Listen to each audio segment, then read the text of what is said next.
Well, hey, everybody. What's going on? It is Tuesday. I had to look at the date. No lie. And I shouldn't have because I've been excited because you know what today is? You know what? It's 10-4, y'all. It's 10-4. I don't even know how to act. Is it just me? Did anyone else realize it's 10-4? Hey, Jeff, did you realize today was 10-4 day? I did, as a matter of fact. Good God, man. I've been See, waiting I for missed an 2 years. opportunity. I missed an opportunity there. I should have said Roger that. Right? Roger that. Absolutely. Oh, good Lord. So Matthew Mason, Charlie, what's up, buddy?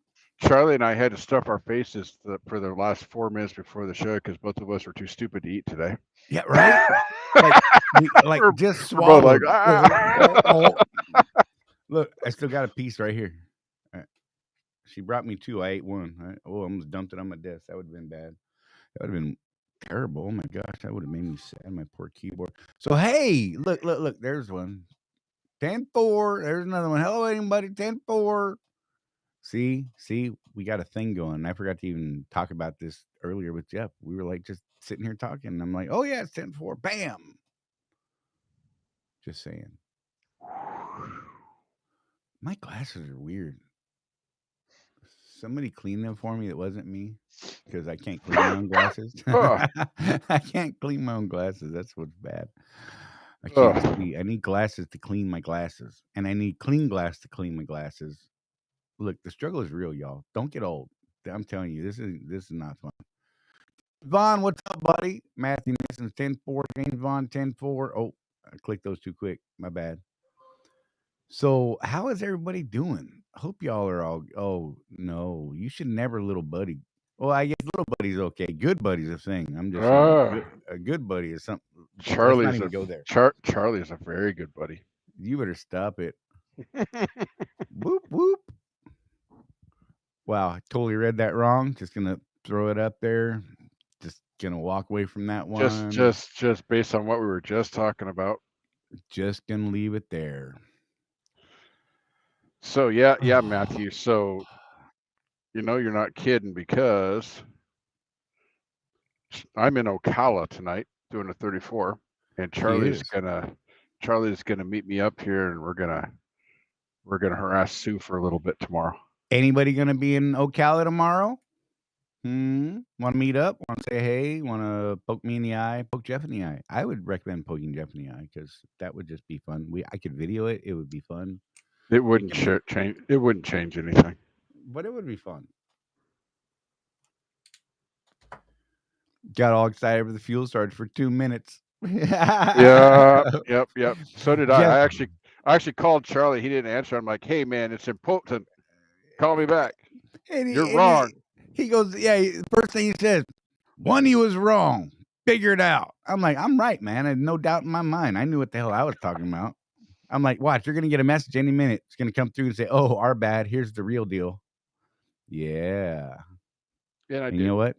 Like less than a minute later, new message came through. I love being right. I'm not gonna lie. I don't mind being wrong, but I sure love being right. Headed to Reno, Matthew is. You're on the wrong side, brother. Sue's scared, she says. Look at that. I'm scared. You ain't got to be scared. I don't bite. Charlie does. I do. For the right money. What? What's up? Never mind. Gay bar fuel surcharge prank for real. Derek Maldonado. That's a name I don't know. Well, welcome. Derek Maldonado. I like your last name, man. I don't know why. I've always liked that last name for some reason. I knew a couple people with Maldonados back in LA way back in the 80s and stuff like that. They're actually cool people. I'm just saying. But I dug the name. Blackbeard, what's Palm Beach Gardens tonight, he says. Whoop whoop. Battle Creek. Yeah, so you guys all know that I don't normally run over here. So I had the distinct privilege of spending a couple hours parked at the Flying J in where was that, Charlie? Coco? Yeah. Coco, good times. What a madhouse that was. Oh my goodness. Jeff got to listen to everybody honking at everybody for no reasons. Yeah, if you guys have ever been there, the place is incredibly popular apparently because I mean, the fuel island was five deep worth of people trying to get into the fuel island, and people are honking at each other. And I'm like, dude, it's 5 people deep. You're not doing anything other than keeping me awake right now. Right? Well, there's a good message. Thanks, guys. Just got my ES card. Big discounts. Well, hey, you know what? Just because of that little icon right there, I am totally going to do this thing right here. Watch, because I'm just going to get out of the way early. Let's make this happen. Pow. You know, if you find this helpful and useful, you can hit that little thumbs up right now on your screen and help us reach more people, y'all. You guys don't understand. I know I harp on this once a week, at least once a week. We need the thumbs ups. I got dirty hands. I was in the garden today. Anyhow, we need those thumbs up. It helps us break through that analytics stuff, and it helps us reach more people, and it'll pop up on more people's YouTube saying, "Hey, look at these guys and these people. That what they're doing, and they're helping people, and people like their stuff." So if you haven't already subscribed, hit that thumbs up right now. Do it right now. You can do it on your screen. If you're not driving, just hit the little boop, and that would be very cool, and we would dig that. And thank you very much. You guys are awesome. Oh, so Matt, is that the Flying J you keep telling us stories about? Then he says he worked at that Flying J when he was with them. Oh my goodness! All right, not a great place. I mean, I found parking, but I tell you what, when I left, there was a guy just waiting for me. As soon as I turned my flashers on to do that, after you do your split, that after that 3 hours you're doing your little pre-trip, right. He saw me turn those flashers on. He was like, I'm waiting for that spot right now. And then there was the guy that went while you were, after you set up to back in the spot. Mm-hmm. Threw my flashers on. I was at my 45 angle, perfect angle. Dude blasts his air horn and comes flying behind me. Barely made it. Almost scrubbed my trailer. I'm like just sitting there going, whatever, man. And then here's the thing. It was one of those days where I did good, Charlie. I one-shotted that thing. So it actually would have taken him less time because he was like doing the turtle crawl around my trailer because I couldn't move. It messed up my freaking setup, man. But I would have been in less time than it took him to freaking. Hey, look, we can poke Dennis in the eye in person tomorrow. That'd be cool. Yeah. I think I've got some. Oh, we could wrestle. We could wrestle. You, me, and Sue. We could wrestle to see who gets to poke Dennis in the eye first. Sue's gonna win. I'm just gonna put that out there. Maybe I don't want her to win. I don't think you have a choice, Charlie. Oh my god! Hey, you know what we haven't done yet? Oh my gosh! Wait. Oh, Matt said no. The stories that he tells are about Columbia, South Carolina. Hey, we should do this fuel surcharge thing. Let's do that real quick because the fun messages today. That was something. So yeah, it'll be fun.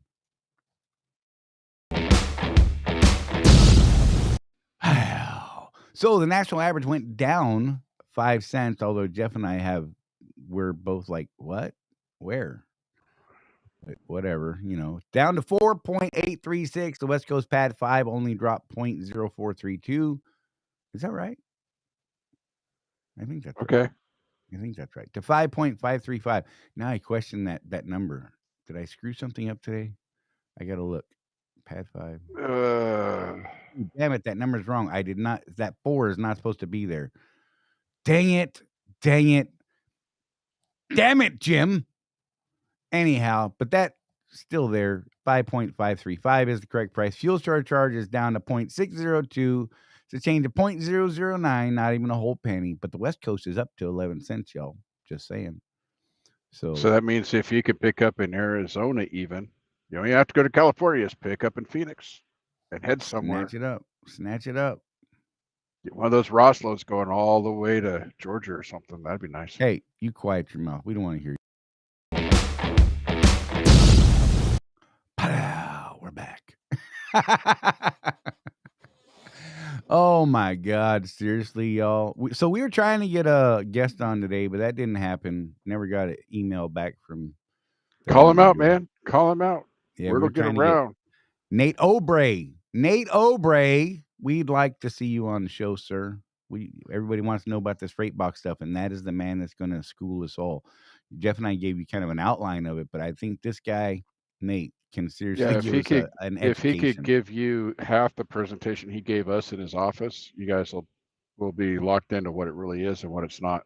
And you will dig the whole thing. I'm just saying. What's up, So, DK? little bit of history and gossip too. So Nate's father was the terminal lead at the Troutdale terminal when Charley and I started. Mm-hmm. So we were thinking that if he doesn't want to come on the show, we'll just call his dad. Right. Say, hey, Doug. Hey, Doug. Talk to your kid. What the hell? Why is your guy scared of us? No, he's not. I'm sure he's not. He is a busy dude. I mean, he's actually got his hands in a bunch of different projects that they have been working on. He does the trailer leasing to outside carriers as well. He's something to do with that. I don't. That man does a lot. Look, I'm not even trying to crack on him. I just part of his job is literally being a cop. From what he told us. You know, he's out there trying to get these guys that are stealing our trailers. I think he's probably more of a sheriff, right? He's got guys that actually do the hunting. But I did not shoot the deputy. Why do you do that to me? Why you trigger me, man? So then people talk bad about me. So Nate might get some talking to, but his deputy Tom is probably okay. Right. That's right. You remembered his name. How did you do that? It's the same name as my father. Oh, y'all don't understand. Jeff does not remember names. He's like, hey, what was that guy's name? Hey, what was that one's name? Hey, what was that guy's name? How long did it take me to remember Sue's name? Like 3-4 months. Right. That lady in Ocala, what's her name?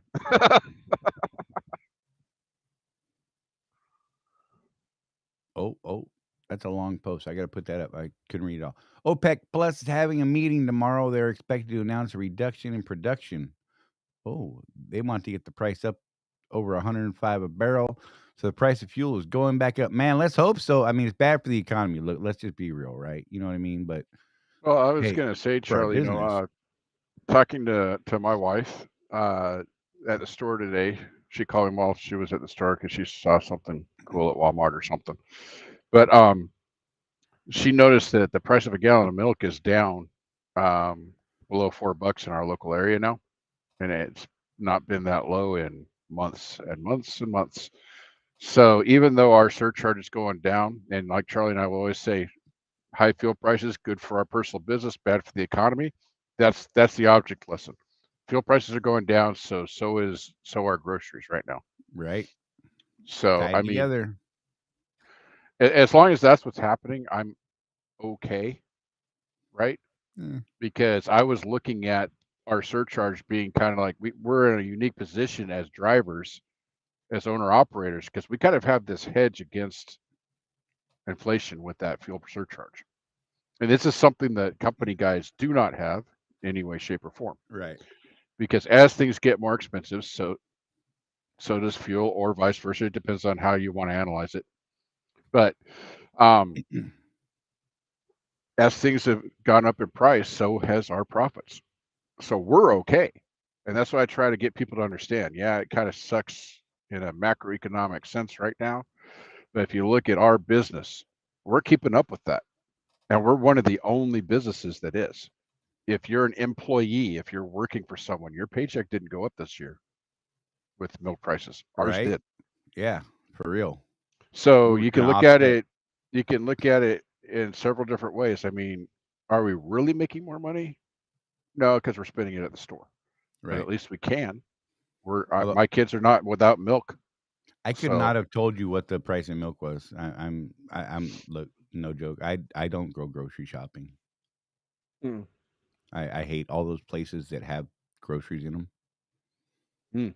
I don't. They scare me. I have to throw elbows. It gets weird. Rosie's like, you need to calm down. Why don't you go wait in the car? Well, why'd you make me come here? I'm just saying. So the first time Charlie and I met in Greer, South Carolina, I harangued him into taking me to Walmart real quick before he and Rosie went back home, and he would not even get out of the car. Hell no. I had to go into that neighborhood market all by myself looking for stuff. Because he was, nope, I am not going into a food store. There's just too many people that don't care about you, and they're dumb. I'm sorry, I'll say it. They're dumb. They look. I'm gonna stop it. Yeah. Oh my God. Keeps up until the freight level drops. Yeah. There is Yeah. that side of it as well. Yeah. I did good from the storm, Matt. It hung that right. I mean, it hammered those people that got it. I mean, it got them something fierce, but I got lucky because it was supposed to come up that coast and smash us. And from what I saw, the way that it made that turn down there before it made that turn and what it did inland from there, holy hell, I would have been swimming. My I house is can not tell high you enough above the water. that driving through Daytona this morning, I Hmm. remember those bridges being a little higher. Right? I mean, it's definitely, you can tell something ain't right. For real.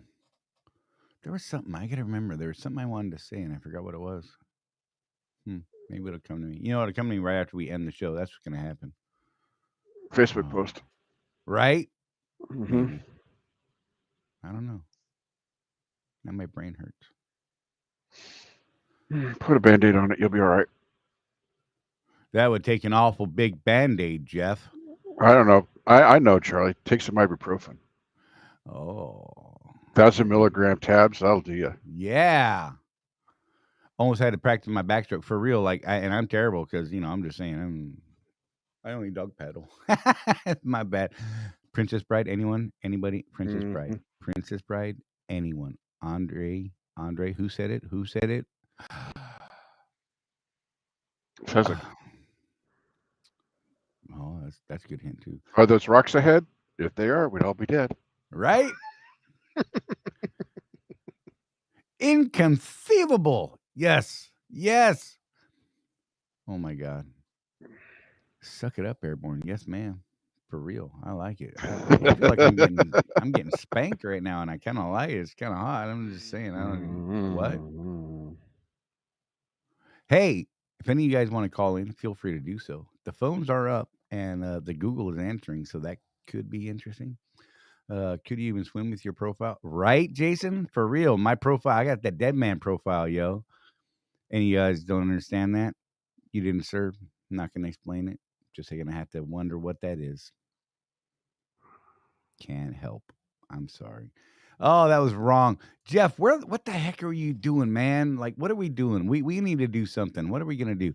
We're going to do something, and Jeff's on ERF still. Yeah. And I only worked 2 days. That sucked. It was a rough 2 days. I got into an argument with a store manager. Oh, you didn't tell me about that. Oh, yeah. This lady told me, look, first stop Sunday morning, and I'll even call her out. Her name's Erica. She's the store manager at a Decatur, Alabama Target. Don't care. Couldn't care less. This lady told me, she's like, well, you're not supposed to be here till 10. Your appointment's at 10. I said, ma'am, my appointment says 7:30, so I'm here. It was 7:25 when I rang the bell. At 7:30, I rang the bell again. Someone hollered at me through the door. I'm trying to get her back here. I'm like, okay. At 7:45, I tried calling the store. Dumb phone wouldn't work on their end. It hung up on me. It said, hey, we're closed. Bye. Call back later. At 8 o'clock, I called. Erica answered the phone. I said, ma'am, my name's Charlie. I'm your FTC driver. I've been at this back door since 7:25, told that someone was coming, and then nobody came. So I'd really like to get these. Well, you're not supposed to be here till 10, she said. I said, ma'am, and then she started asking me what door I'm in. I'm like, any of that even mattered, but whatever. So I told her all that. Finally, 15 minutes later, she shows up at the door to let me in. Mind you, said she was walking. I'm on my way right now. I'm walking back there right now. 15 minutes later. Then she opens the door and busts at me some more because I'm not supposed to be there till 10, she says.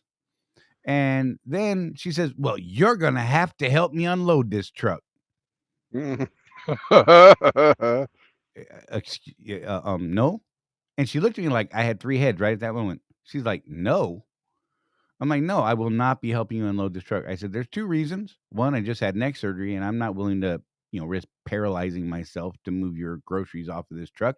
Number 2, Target policy says we don't touch the freight, period. They don't want the liability. And I'm not trying to get my contract terminated. I wouldn't get my contract terminated, but they'd kick me off at Target. And I'm sure you would not like to lose your job because I've heard it happen before. I don't know it firsthand. I've heard that it's happened. And she's like, well, all the other drivers do it. And I said, well, I'm not that guy today. Sorry. And then she got one of her employees to come help her, right? That poor dude unloaded that truck by himself. She went over and sat at a desk and never looked back. I'm just saying. Oh, and one of the things she said, she's like, all the other drivers help me. I said, ma'am, under normal circumstances, I might actually help. I mean, you could ask Donald, your number 2, or you could ask Donald. I didn't say her number 2 at the time. I said, you could ask Donald. He'll help you because a lot of times it's just me and him. So I'll help him pull and he takes him to the cooler, no big deal. And, well, I'm Donald's boss. That was her response to, you could ask Donald if I'm a helpful individual because I have a good relationship with the guy. It's one of the stores I actually look forward to going to. It's weird, man. And boy, did she put a sour taste in my mouth. Like, ruined my whole day. I let it affect my whole day, and that's a bummer. But I have a point here. And I'm going to get to that point. Ready? Don't let people pressure you into anything that's going to get you in trouble. If some shipper or receiver says, hey, you have to do this, and you're like, no, I'm not comfortable doing that, or it's against a policy or something like that, or look, don't do it. I mean, you do you. But don't do it because somebody said you have to do this or else. Because I'll make a phone call. Hello, Target 911. Can you help me, please? Because this crazy manager says I have to help her. Documented it. Sent an email. Sent it in to Target. All that stuff. Oh, I trust me. I took care of it, Tim. You know what you didn't do? What didn't I do? I didn't get on Facebook and cry about it. Yep, you skipped that step. Ah, damn, I knew I forgot something. Good Lord. Oh, man, I don't even know what to do. Anyhow, don't let people push you into stuff, you guys. Seriously. It's just like weather. It's just like all this other stuff. Look, you are in control. You are the master of your domain. I saw your face crinkle there. You thought I'm going somewhere else. I just saw you. I saw it, Jeff. It was in your eye. It was right there. It was right in that little twinkly corner right there is where I saw it. I'm just saying, man. You are the master of your domain. You are the captain of the ship. Steer it the right way. Cover yourself. Hey, I met I met a contractor last night, and I was giving him a hard time at first. I'm like, hey, man, you passed me 105 miles down the road. And when you dipped in front of me, I saw that you were doing 70 miles an hour. I said, all things being perfect from that point on, you were only going to beat me to the DC by 10 minutes because I was doing 60, right? Mm-hmm. As it turned out, he dipped off for something real quick and then dipped back on, and we literally pulled in the DC at the same time. And I ran some numbers with him, like real quick napkin math stuff. And I said, you doing 70. Let's say you run up to Atlanta every day, 300 miles up, 300 miles back. And the price of fuel is $4.50 a gallon. And you do 70 and I do 60. You know what the difference is over the course of a year on 50 weeks, 5 days a week? Because he's a team, so he fills up every day. $9,000. And his load was not anything to rush back for. He had several hours from the time that he got back to where his load would have picked up. He ended up not taking the load. He ended up having to bounce on the load because he had a bad airbag, and we were going to try and replace it right there in the parking lot. I was like, man, if you could get it, I'll help you replace it. I'm like, it's really easy to do. And we couldn't get an airbag locally last night. So he's probably at Ocala right now, as a matter of fact, Jeff. Oh, okay. I know their truck is, because they had to go get all 4 airbags and a tire. What color is it? Blue. Blue? Okay. Yeah. He seemed like a nice kid. Young, very has some learning to do. But him and his teammate, I mean, they are hard chargers. Target was not a good match for them at all. These are those 6,000-7,000 mile a week type team members, and Target is not good for that. So no. Yeah, I think this is the right truck number. I'm pretty sure that's it. Anyhow, sorry, that was a private message to Jeff. Yeah, it was funny. Anyhow, and but yeah, So I've been meeting some cool people lately, and I dig that. So if you guys ever see us out there, by all means, say hey. If you're in the area and we can hook up, man. I like meeting people, but I fondled his tires. I don't know if he noticed it, and I was totally having my way with his tires. We found That's some why serious you. issues. That's why you don't get arrested, Charlie, is because you're sneaky about it. Sometimes, you know. So he had a problem before this airbag stuff and tire issues. Right, he was having tire issues. Said he went through 2 or 3 sets of steers in a matter of months Hmm. before he went and got the alignment done. So I'm like, look, next time you think there's any sort of issue, MD alignment, y'all. I'm just saying, Yeah, you just, and I take it in with your bad ratty ass tires, because they yes, will look let at them that see what's wrong. as part of their diagnostic.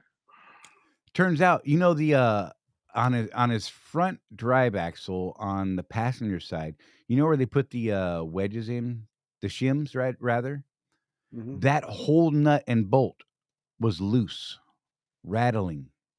Oh, I'm like, what? I've never seen that before.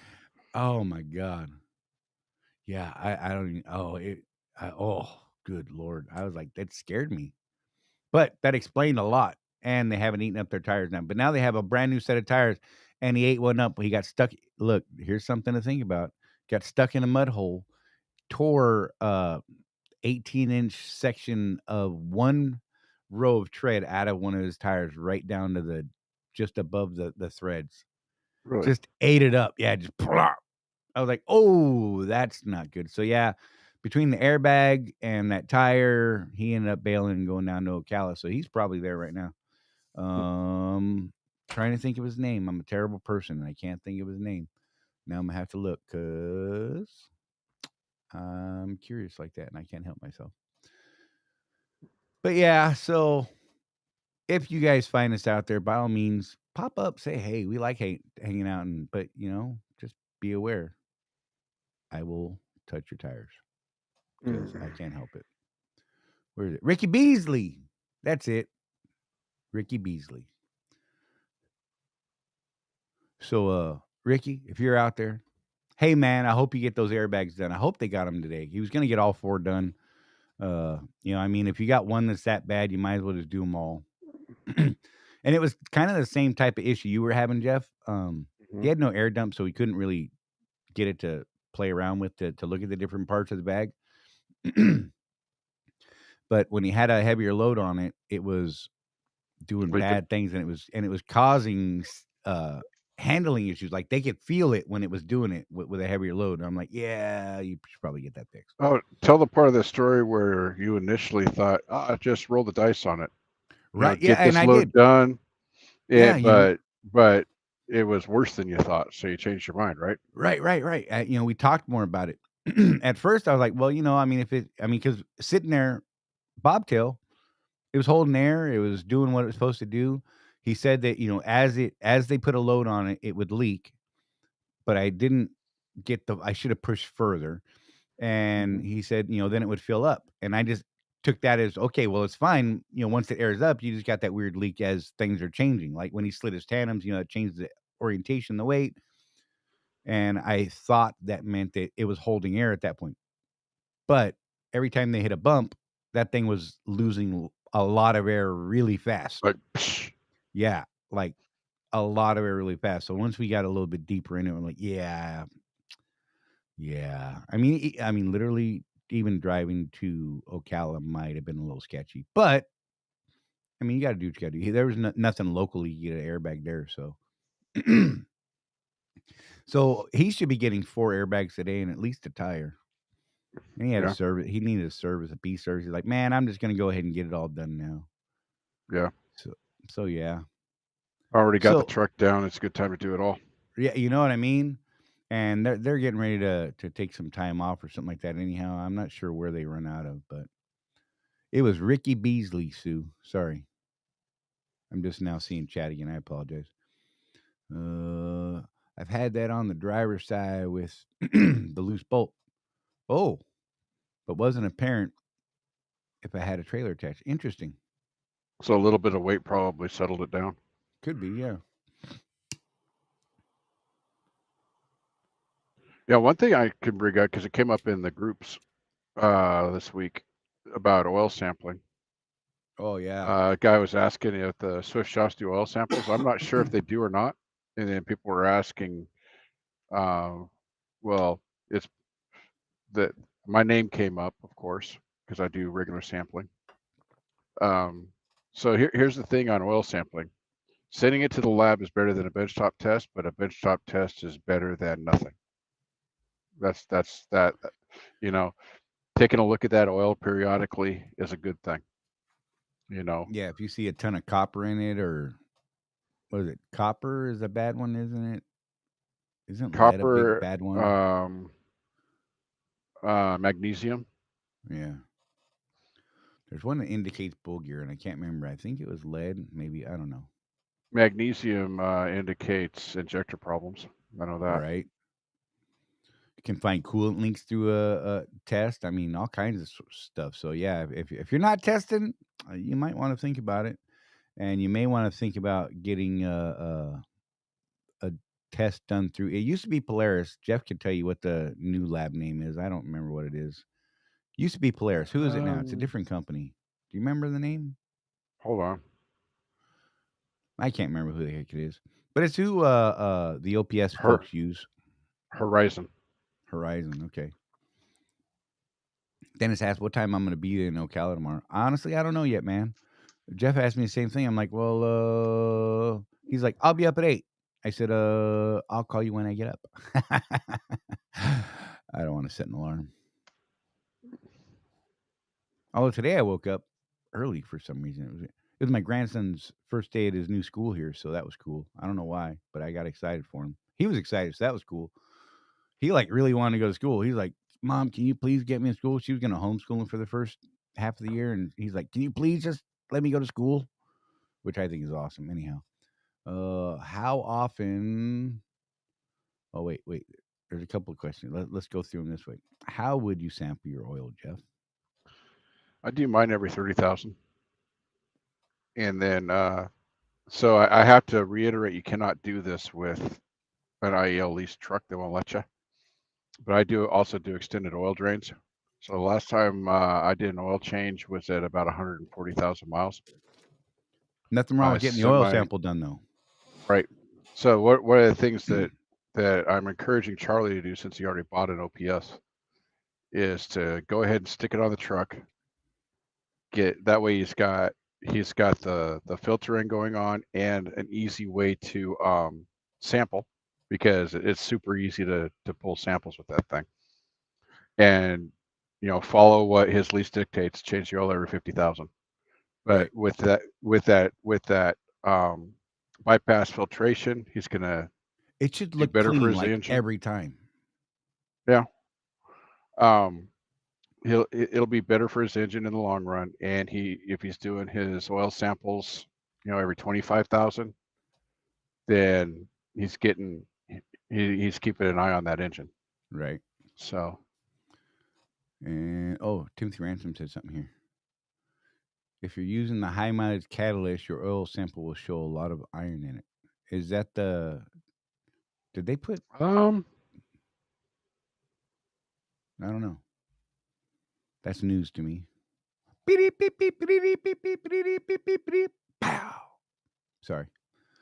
You were right. I need 3 axle line. I told you, TK. I don't know why this man don't listen to me. And yeah, I hope.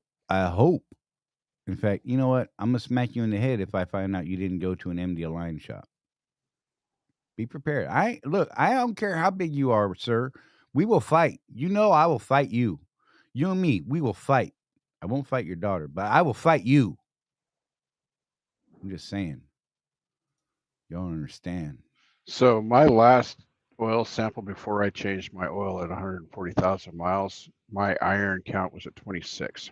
Hey, can you share that screen, Jeff? Maybe. I don't know. It's been a long time since I've seen a oil sample. Might actually be neat to see one.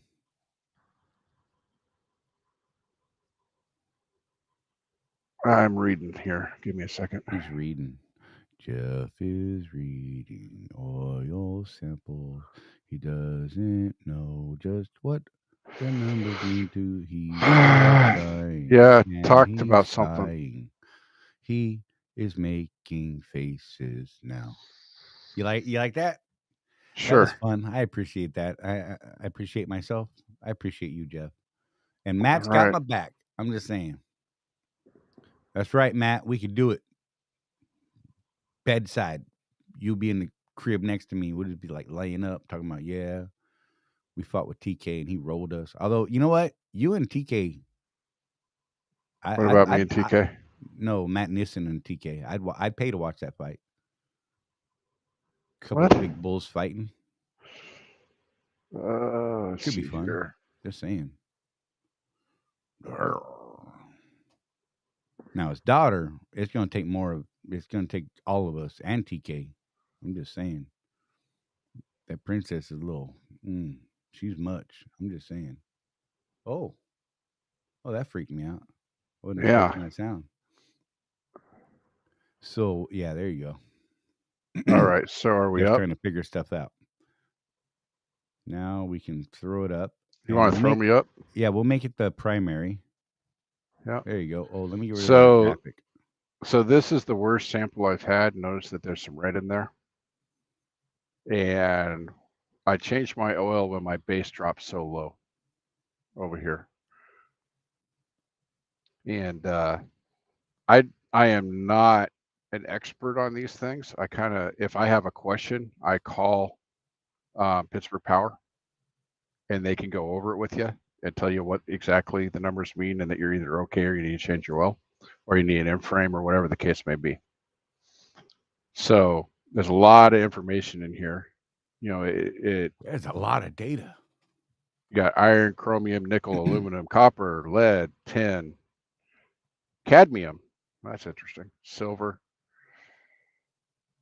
Something I can't pronounce. Silicon, sodium, potassium. Silver out of my motor. Is that wrong? Yeah. So if we go back. Oh, there you go. To my latest sample, which was in June. For real. That one's yellow. A blood test. That one's yellow, which I expected because the base is going to drop over time. That's like the number one thing that goes wrong with the oil is it gets acidy, which, as you can guess, that's a problem because acid tends to eat things. Mm-hmm. So this is with 30,000 miles on the oil. So the base dropped by about half. And I've been talking to Pittsburgh Power about a solution for that to extend my drains a little further. And apparently there is actually a filter that I can use as my main oil filter. You know, the one that I have a Cascadia, so I've got the Detroit, so that oil filter's right on top there.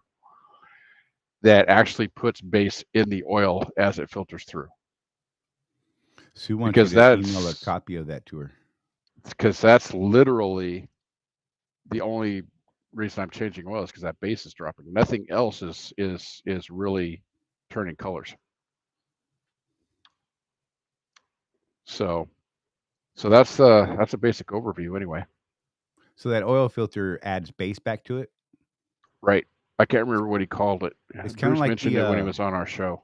It's kind of like the one for the coolant filter. Mm-hmm. They have those additive packets that are built in them. So that's cool.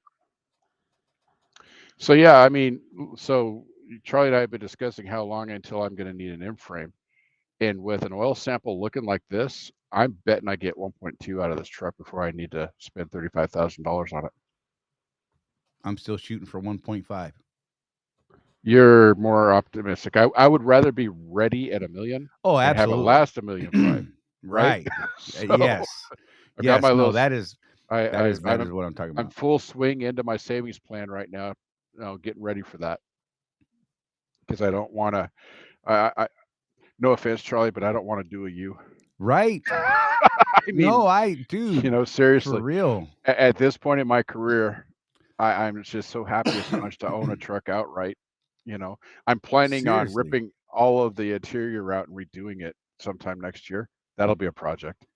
Oh, Try. he's doing floors and cabinets. We were talking about framing cabinets yesterday or the day before, and Yep. I found all the anchor points inside the truck, so I know what I can anchor to. I think I might have talked him into framing it all out of boxed aluminum. Yeah, maybe. I think it's going to come out a better product that way, Jeff. Seriously, It'd probably be cheaper than lumber too. With the way the prices Right are, now. oh my god. Yeah. Hey, did you hear what I said? Sue once asked if you would email a copy of that to her.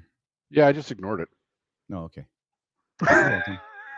He's ignoring you, Sue. Ignoring the Sue. So whenever I ignore people, what that's code for is I don't know how to do that, but I'll figure it out later. Right. Just so you guys know.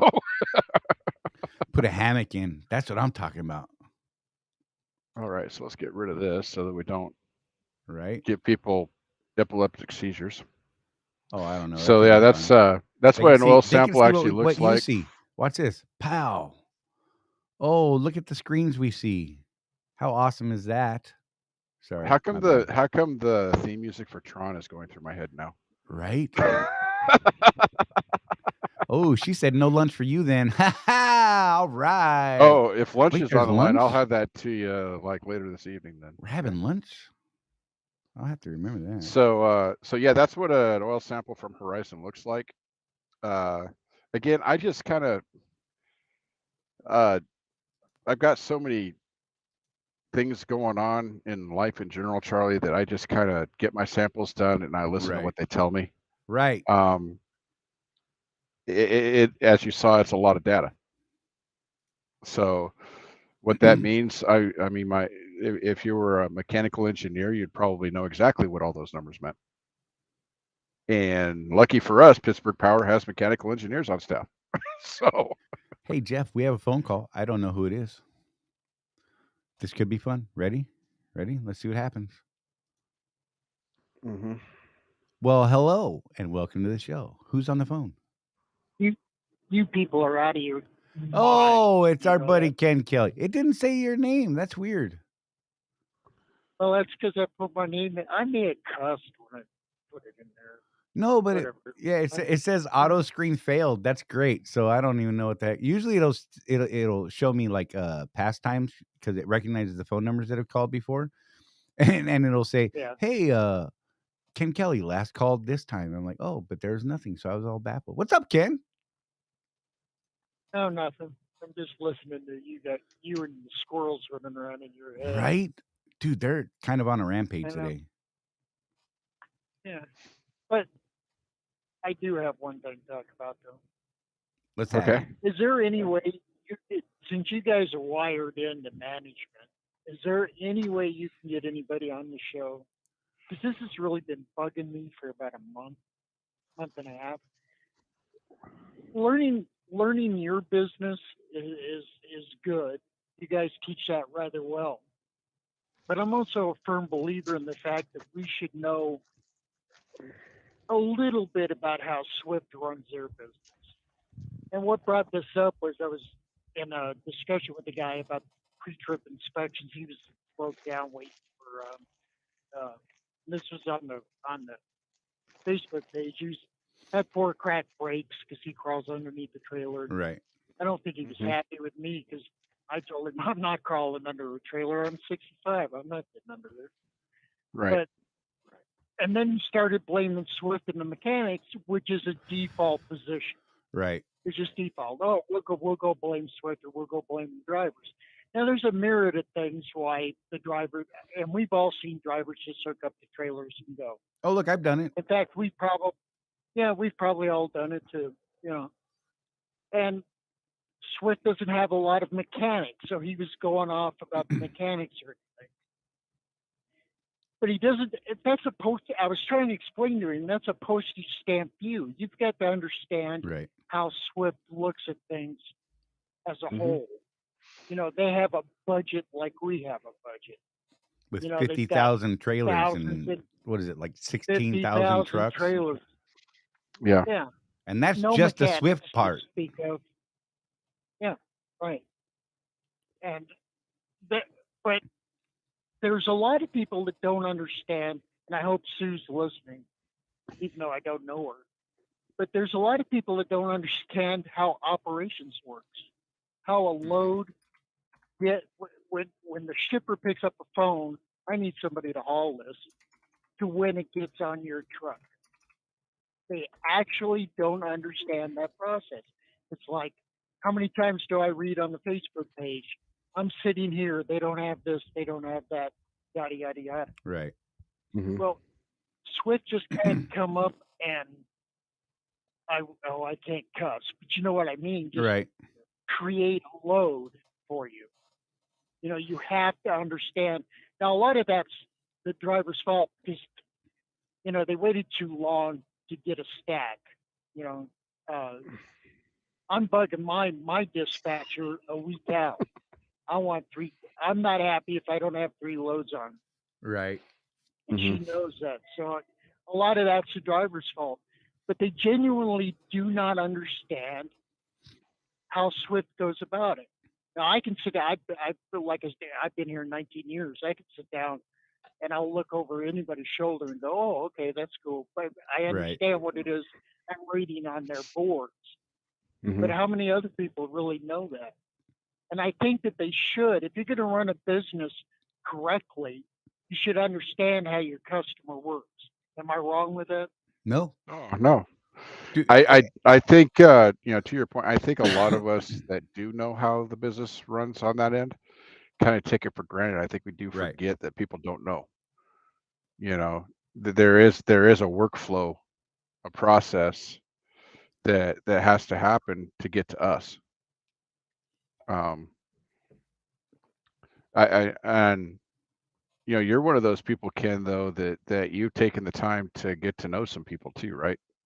So I'm gonna bang that drum. Yeah. I'm gonna bang that drum too. You I think it was you that was the other day. Were you in West Valley City and there was just nothing going on, but you were able to go in and find out that there was nothing going on, right? Yes. A lot of guys, Yeah. they don't do that. They don't go in and ask questions. They could be sitting right there beside you in the same predicament, and they'll just get on there and complain rather than go in and get an education. We've seen it So on that's on us. all of the Facebook groups, including Contractors Corner, where a guy's like, man, I've been sitting at just for argument's sake, West Valley City for 3 days and I haven't got a load. And we say something like, did you call Jerry? Did you go in and ask to talk to a planner? Did you, and they're like, no. What? Well, I have an advantage because I've been working out of West Valley for 19 years. So, I know John Isaacson, which is his name I'll throw out there. He used to run Central Refrigeration. He was the CEO. Right. Smart guy. If you can get that little short guy to sit down and talk to you. And the reason why I say this is when Big Simon declared bankruptcy, John Isaacson, Jerry put him in charge of Central Refrigeration. He brought him out of bankruptcy and showed a profit of $1 within a year. Nice. That is a man you want to listen to when it comes to business. Absolutely. Trust me on that. Yeah, and he'll talk to you all day long. And for people that don't understand what he just said, from bankruptcy to $1 profit in 12 months, that doesn't usually happen without huge bailout type money coming from somewhere. Right. Excuse me. Yeah, I remember. I saw that post that you were commenting on too, Ken, and I didn't really want to dip in there, if that makes sense. It just no. The only reason I wrote it, Jeff, is because of you. That's the only reason I wrote it, because I got to thinking about what you said. No, this is positive. It's not negative. Oh, okay. Okay, we're good. No, the only reason I wrote it is because you were telling people that I don't like going to Oregon. But this is what I did to at least show a minimal amount of profit. I'm just not going to sit out here and twiddle my thumbs. Right.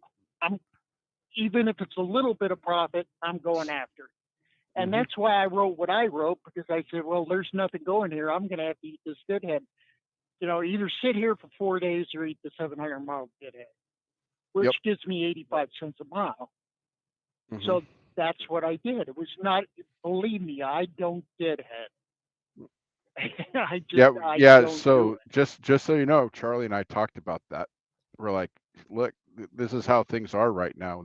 Right. That Ken is deadheading back Right. into a lane where he can make money. So Yeah. so that's something that That's you an know, indicator. right? So Jeff's running in Oregon. Ken is deadheading. Just saying. These are this says something's going on that we Mhm. should all be paying Right. attention to and being Well, vigilant. and I don't know if you saw that other post, but I commented on one of them. There's been a bunch of them lately, Charlie. I don't know how much you've been into the Facebooks Right. this last week, but how's the reefer division? This mileage I'm getting on OTR just isn't working for me. Right. Well, that's so subjective. It's not even a question to me. You know, what have you done to get mileage on OTR? Because chances are, I talk to a lot of people that they do their division change. They'll go to reefer, they'll go to flatbed with the same exact results. How is it that on the reefer division, Ken's doing really well and Charlie's not? Right. And would Ken do just as well on OTR? Probably. And would Charlie fail on OTR? Probably. I mean, it's a whole attitude of I think you called me a being thing. willing. It's just I see your face, and it's a good generic name. Right. Oh, I just called you I'm an generic. NPC. Oh my God, I'm an NPC. So to follow So up a little bit, Jeff, people aren't doing the math. I don't like doing math. I hate math. It's my brain doesn't comprehend math. I'm like Mhm. Einstein. I just can't. I don't like doing it. But even an idiot can tell you that 4 days, 0, 700 miles, 85 cents to Right. get you in a better lane. You got to do the Yeah. 85 cents, but they don't want to do that, and it aggravates me, and that's why I ignore a lot of that Right. on in the room. But it just Mhm. aggravates me. And the other one was Jeff and I both jumped on this guy because he was talking about credit and then wanting to put fuel card or his. Yeah, I heard that side. Yes, you can finish. Oh, we both got on him, Charlie. He wanted to use a credit card Yep. to fund his UCA, the Mhm. Advantage card. And that, oh yeah, before I go, because I'm going to lose you, I'm going to drop down into Chiloquin.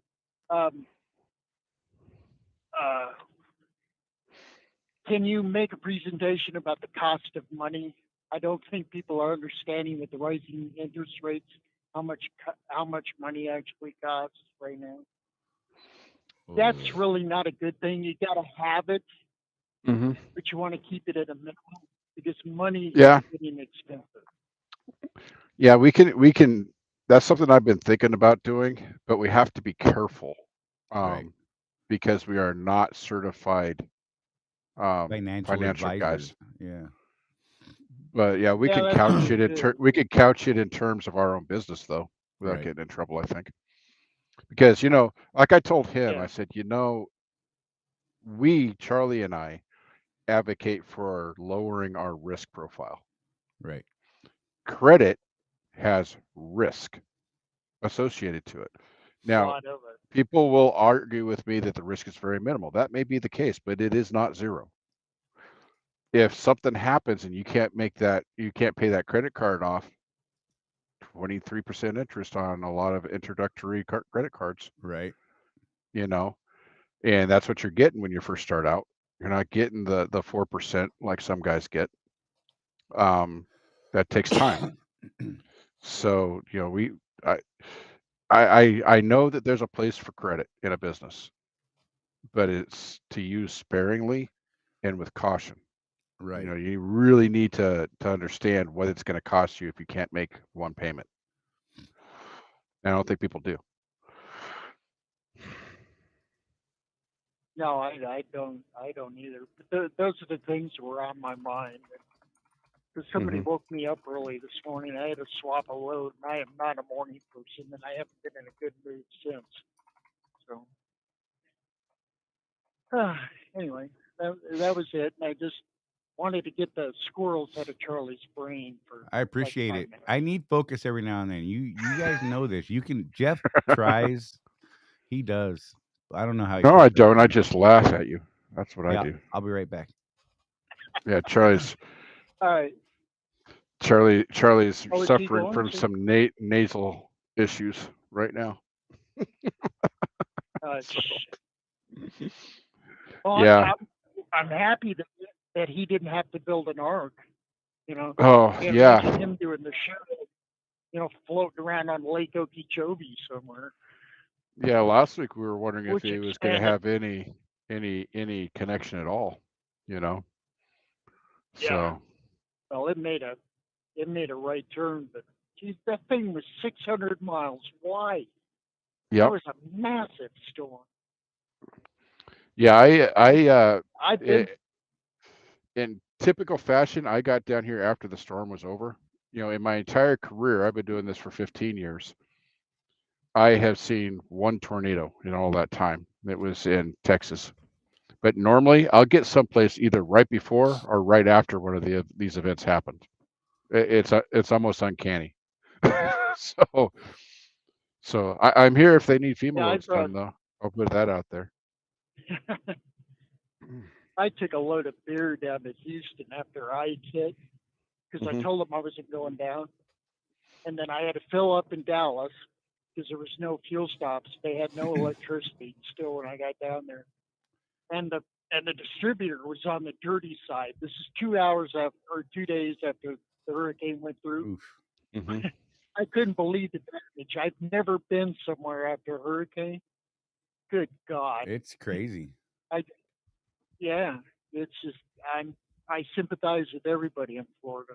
I really do. So, I was bummed that it didn't come up the coast, and then when I saw what it did, I was like, "Holy crap!" I'm really glad because I'm kind of a nut. I'm a hurricane party type of guy, right?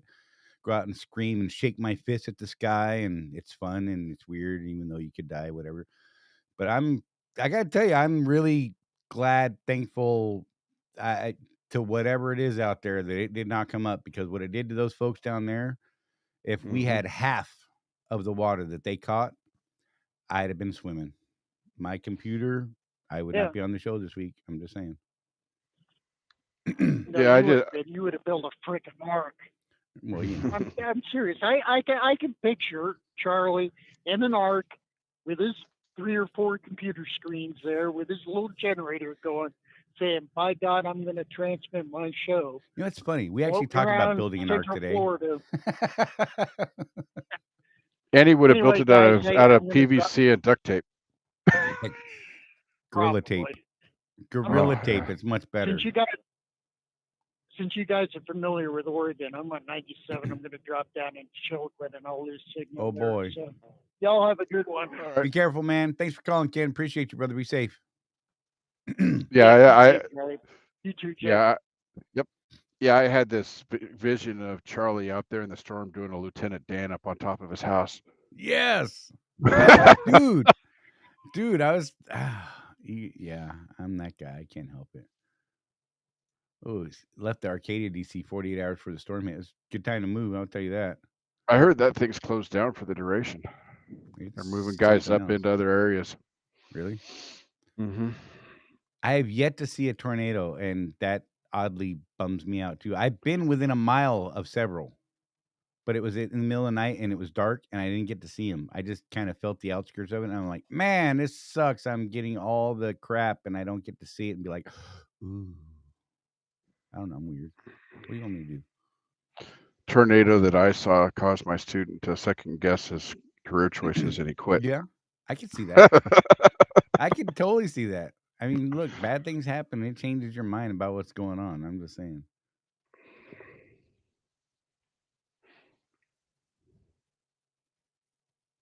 Oh, Matt, nearly drove into a tornado in the middle of the night once when I first started with Swift, when I was teaming.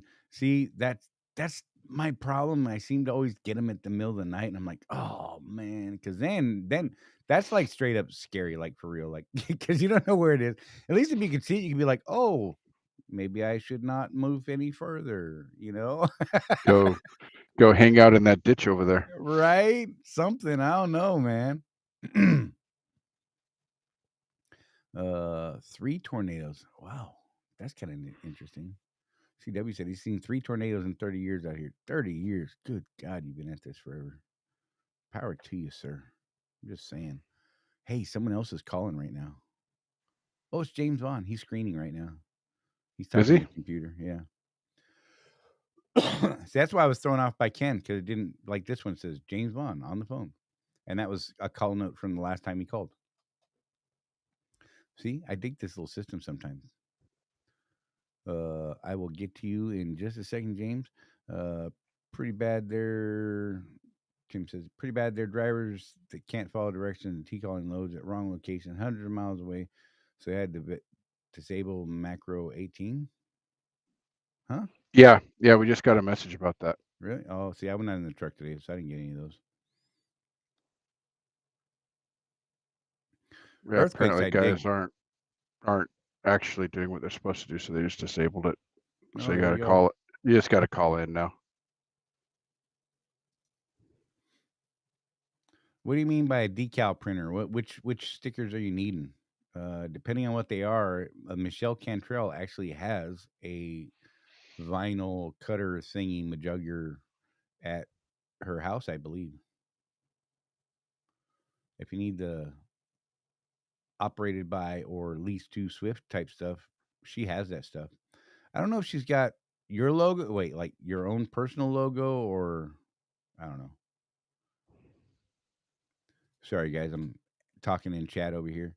JJ was asking if Greer had a decal printer. Dennis says it is a temporary disable on the macro. Dennis apparently knows things. Okay. All right. LLC personal logo. I don't know anyone up there that can do that. I know that she only does. I mean, you might be able to talk to her if it's just white or some color she may have. I don't think she's got a printer, but if it's like a line art type thing, she might be able to do it. I'm not sure. Honestly, I don't know. Otherwise, yeah. If it's already done, you need it printed. I honestly couldn't tell you where to go. Here's a question. Michael Machado said, I want to do mentoring. Who can I talk to about it? Well, do you mean in the company, from our side? Get more specific and we can point you in the right direction. How's that? Sent you a picture of that one that hit Illinois. Oh, I'll have to look at that later, man. Sorry, I'm going back to the chat.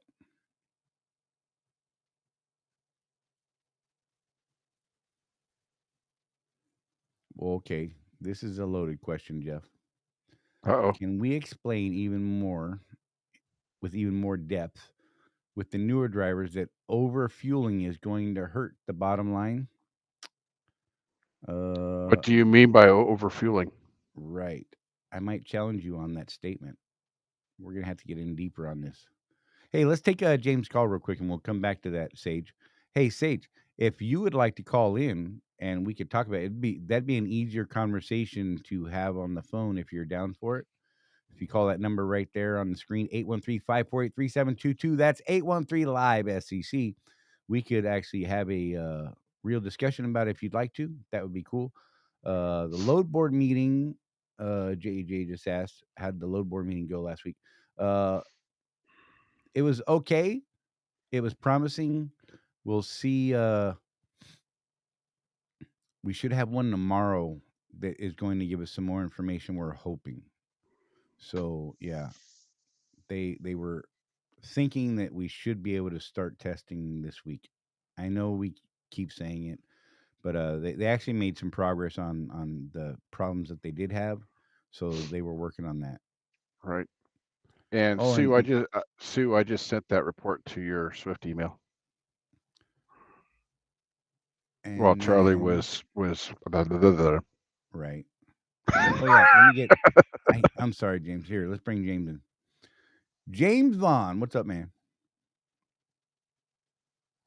Did I lose you, James? Are you there? Did you hang up on James? No, it says he's connected. I think he put us on hold. Oh, okay. Bing, bing, bing, bing, bing. There he is. Can you hear me, guys? I hear you now.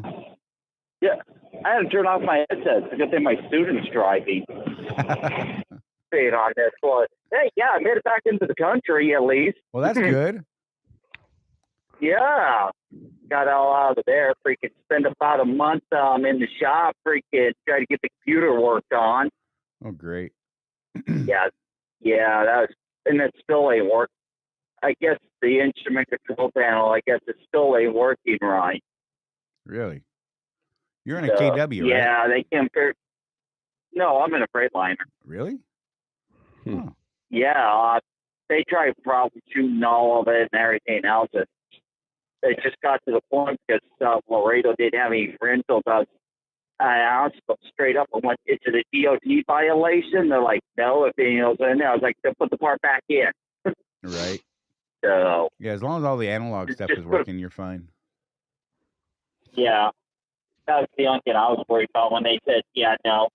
So I was like, "No, just put the old one back in so I can get out of here." So got to make that truck payment. Right. You got a speedometer. You got brake pressures or air pressures. You should be good. Oh, I got all that stuff. I got nothing. It's just like the digital stuff won't turn on. I was like, okay, that's really not that big of a deal. So, real quick, JAJ, Matt Nissen said that the body shop at Greer might be able to do it. And they are. They're just down the road, not even a mile away from the terminal. So maybe check in with those guys. That might help you. Sorry, James. Go ahead, buddy. Oh, no, that's okay. Yeah, the freight out here has been kind of interesting. I know it took me a couple of days just to get a load. I had to actually call over to Miss Coretta White over there in Memphis. And God bless her soul, she gave me a load from basically San Diego to Plainview, Texas. Okay. After they said they were underbooked out there in San Diego. Right. So, yeah, no, I got real lucky on that. So, it helps making those calls and reaching out. Mm-hmm. Oh, yeah, back calls, back row 10s, don't let them forget about you because they will. Squeaky wheel gets the grease. That's what they say. Yes. Exactly. And I'm not afraid to annoy them. Right? I got to roll here. I ain't going to sit around for a week waiting. I don't know. Nope, I'm going to pester them. Yeah, every time I hear that from someone, it just hurts my head. I've been sitting for 3 or 4 days, and it's just, I'm like, God, why? Move yourself if that is the final thing that has to happen. Get yourself out of there. Find out where there is freight, where you can find something. But you're not going to know that if you're not making those relationships, if you're not building those relationships, talking to planners, learning people, talking to the owner-operator planners. For any of you who don't have that number, here it is, where to go. There it is. You can call that number and talk to any one of our 3 owner-operator planners. West Coast is option 1, Central is option 2. Option 3 is for the East Coast. Call that number, 888-246-5126. 888-246-5126. That goes directly to the owner-operator planners line, and hopefully you get the one you need. Yep. And I'm just going to put it out there. If you can't get a hold of Jerry or Omar and you're in their region, call Coretta. Right. Now, Coretta will talk to you longer than is necessary to do the job. I'll just put that out she is there. A talker. She is a talker. She's fun for sure. But you know what? She will plan for the other 2 regions if you can't get a hold of those other 2. She has no problem doing that. Oh, no. Like I said, I saw that message under book. But yet she's like, give me a minute. I was talking to my driver manager trying to see the freight projection. Now she was sending me a load. I was like, wow, thanks. I'll take it. Right? Yeah. Heck yeah. Well, and also, No, this like goes that. back to kind of what Ken was saying too, is understanding how things work on Swift's side of it. What is a planner's job? A planner's job is to get freight booked on trucks. The As only Stu the made a only good point here. reason the only reason that they would care about you individually is if you call them and you're nice to them and you ask them, "Hey, how are things going today?" "Great. How's freight looking today?" You Right? know, Have a you know, conversation. if Build you, that if you come in relationship. hot, "I need to effing move. I can't do Right. this anymore." Good They're luck. not going to react well to that. You may find that they had a phone error. Yeah, every time I send like a macro 10, it's like, hey, good morning, good evening, hey, how's boats looking, and all this fun stuff. How are you guys doing? Stuff like that. They remember that stuff. They do, because they get an awful lot of our 18,000-ish drivers calling in that are like, "Hey, I need this. You're terrible people. I hate you." I'll give you a perfect example. Our buddy Uncle Russ. Uncle Russ, yes, sir. I'll go up to talk to him if I'm in Troutdale. Sometimes it's because I need a load. Sometimes it's not. Right. But he'll get off the phone and literally, this is a guy of passion. Just know this about Uncle Russ. Right. He is a passionate man. He has a punching bag on his desk that Lonnie Raines bought for him to relieve his stress. So he'll get off the phone with a driver after getting yelled at by the driver and throw his headset and turn around. And when he looks at me, he's like, "Oh, hey, Jeff, how you doing?" Right. It's a trip. It's a trip. It really is. Like you're standing there like, maybe I should sneak away slowly before he turns around. Yep. This might not be an opportune moment. All right. But no, I thought I'd just call in and thank you guys for a second. I suppose I better let you go. I got to pay attention to my studio. You guys have a great day. All right, James. Thanks, buddy. You have a good one. Excuse me. I am having a sinus day like no other today. It's crazy. JJ, I bite my tongue when they asked for my truck number 4 times. Yep. Well, they're managing and juggling a lot. You know what I mean?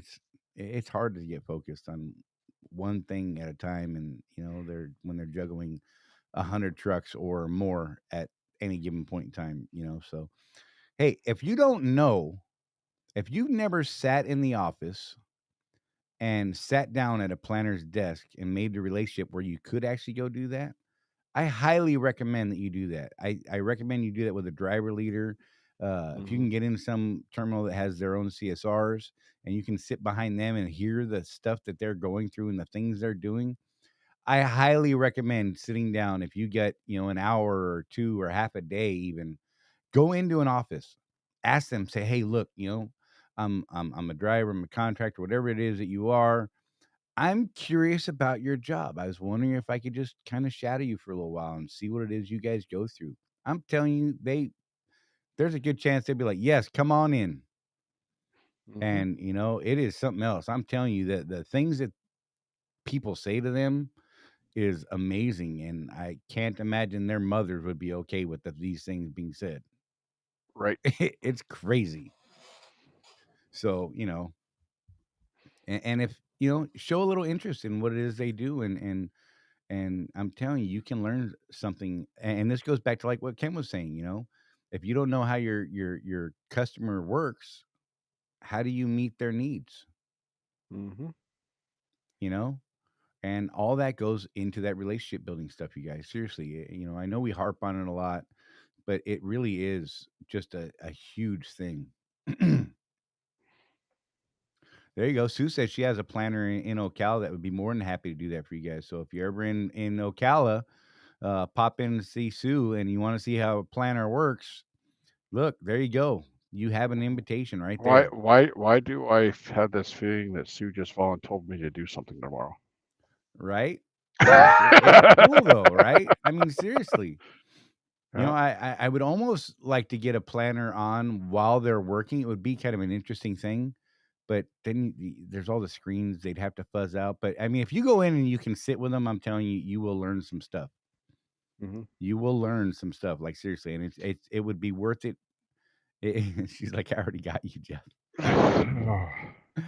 It would totally be worth it, and it will ultimately help you run your business better because you will figure out a way to service your customer better and have a little more understanding of what it is they go through. Yeah, Look, I'm not like saying they're not jerks because they are. Every side of this has jerks. Let's just be real, but not all of them are. well, and some of the things that I personally say on Facebook to some of these people that are frustrated actually does come from a place of understanding what these people's jobs really are, Right. and understanding what's going on in the industry as well. I mean, I'm a little more diplomatic than other people, Charlie, sometimes. Right. But the fact is the whole industry is suffering right now, and these planners, they're trying to keep you moving as best they can, but they can only do what they can only do what they can do with the freight they're given. Right. So, you know, I understand the frustration. I get frustrated as well, but well, I'll give you the example of the other day. So I'm doing this Eastern Regional Freight thing, and I got this it really was just a crappy load. It was 80 empty miles for 180 loaded. And I talked to Sue about it a little bit. She let me know who the planners were in that area, and I direct messaged them and said, "Hey, I'm willing to do it if that's what you got.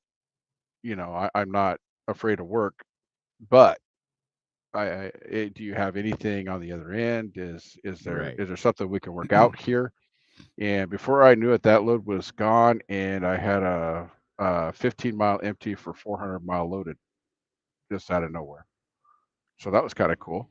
Right. I mean, I could have just complained about it or whatever, but I reached out. Once I got the code for the people from Sue, I used that code and I said, okay, the again, if that's what you need done, that's cool.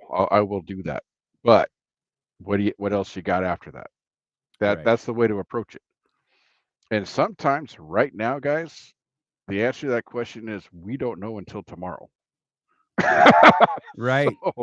So you got That's to make a crazy. choice. You got to make a choice. Do I want to take that couple $100 of revenue, or do I want to sit and cry into my Facebook? Right. What are you going to do? Again, Jeff is willing to run Oregon. Ken is deadheading at 700 miles to get back into a lane. That's the state of the business right now. So And Mike, you know what? That's why we just keep building those relationships, man. It's an ongoing thing because the turnover rate, even on the office side, is something else, And you've been here 24 years. So I'm sorry, Mike Henderson said, been at Swift 24 years. Have the half the people I've gotten to know don't work here anymore, and that's a thing. I mean, that's like a legit thing for real. Those of us who've been around a while. I mean, you by far win right now. You've been here longer than Jeff and I. yeah, Um, and been longer than Ken. Holy cow! right, and so you keep building those relationships. I mean, you don't say, "Oh, well, I've got enough." And here's the thing, guys. Too, I understand the anxiety that comes with this concept. Talking to new people, trying to make friends. We truck drivers are not known for our polished personalities. Right, We're a little more colorful usually as a group. But you start with that one person. I recommend your OOC and build that great relationship. And then maybe the planners in your terminal, you build that relationship with them. right, I mean, these are people that you're going to see more often. So start there. And then after a while, I'm telling you, it just becomes second nature. right, When a planner calls me, I'm like, oh, hey, man, how's it going? right. And then it's, what can I do for you? Exactly. It does become second nature with practice. It's tough for most people to start, but once you start, you get pretty good at it over time. Right. And look, just to reiterate, talking to planners like they're human helps a lot. Just like James Bond just said. That look, if you don't want people to talk to you a certain kind of way, maybe you should not talk to them a certain kind of way. Right. We all get upset. We all get frustrated. But you know what? That person may not actually be the source of your frustration. So maybe you should try not to take it out on them. And if you do, you could always remember to apologize to that person, like Dennis, Lewis, and Sue. What? I'm sorry. Dennis, I got you again, man. I can't help it. I can't. It's fun. I apologize. Oh my gosh.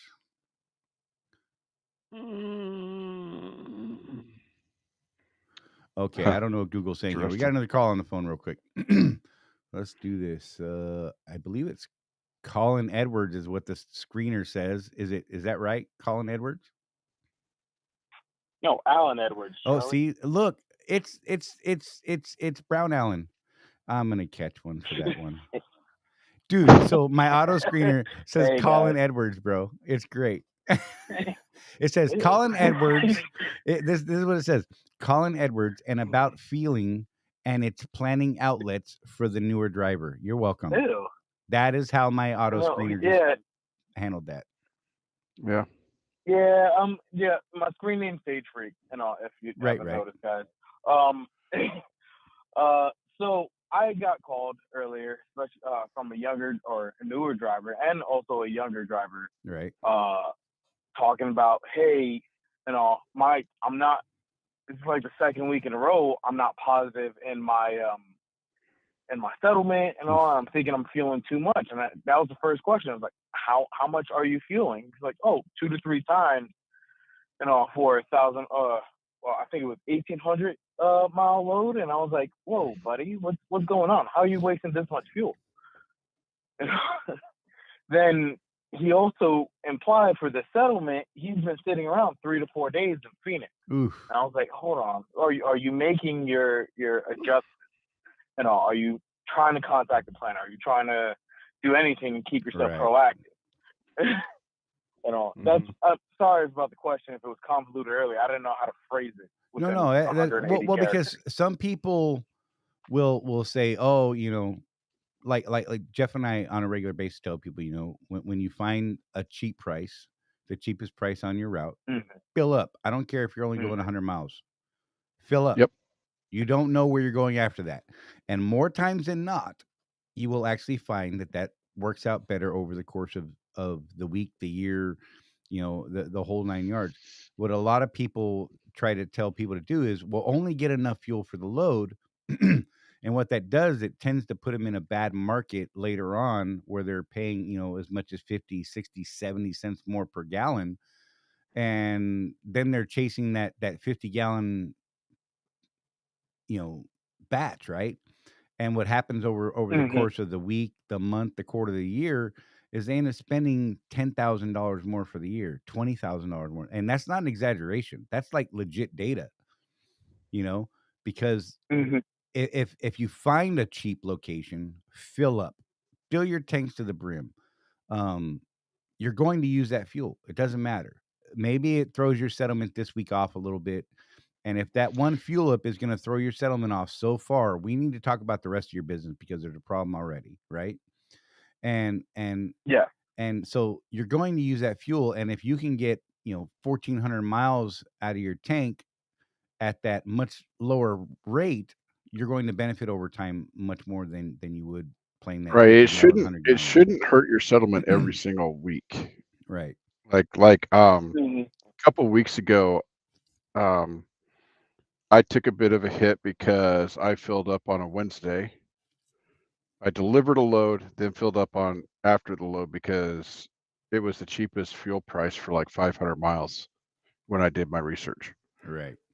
But notice what I said, I did my research.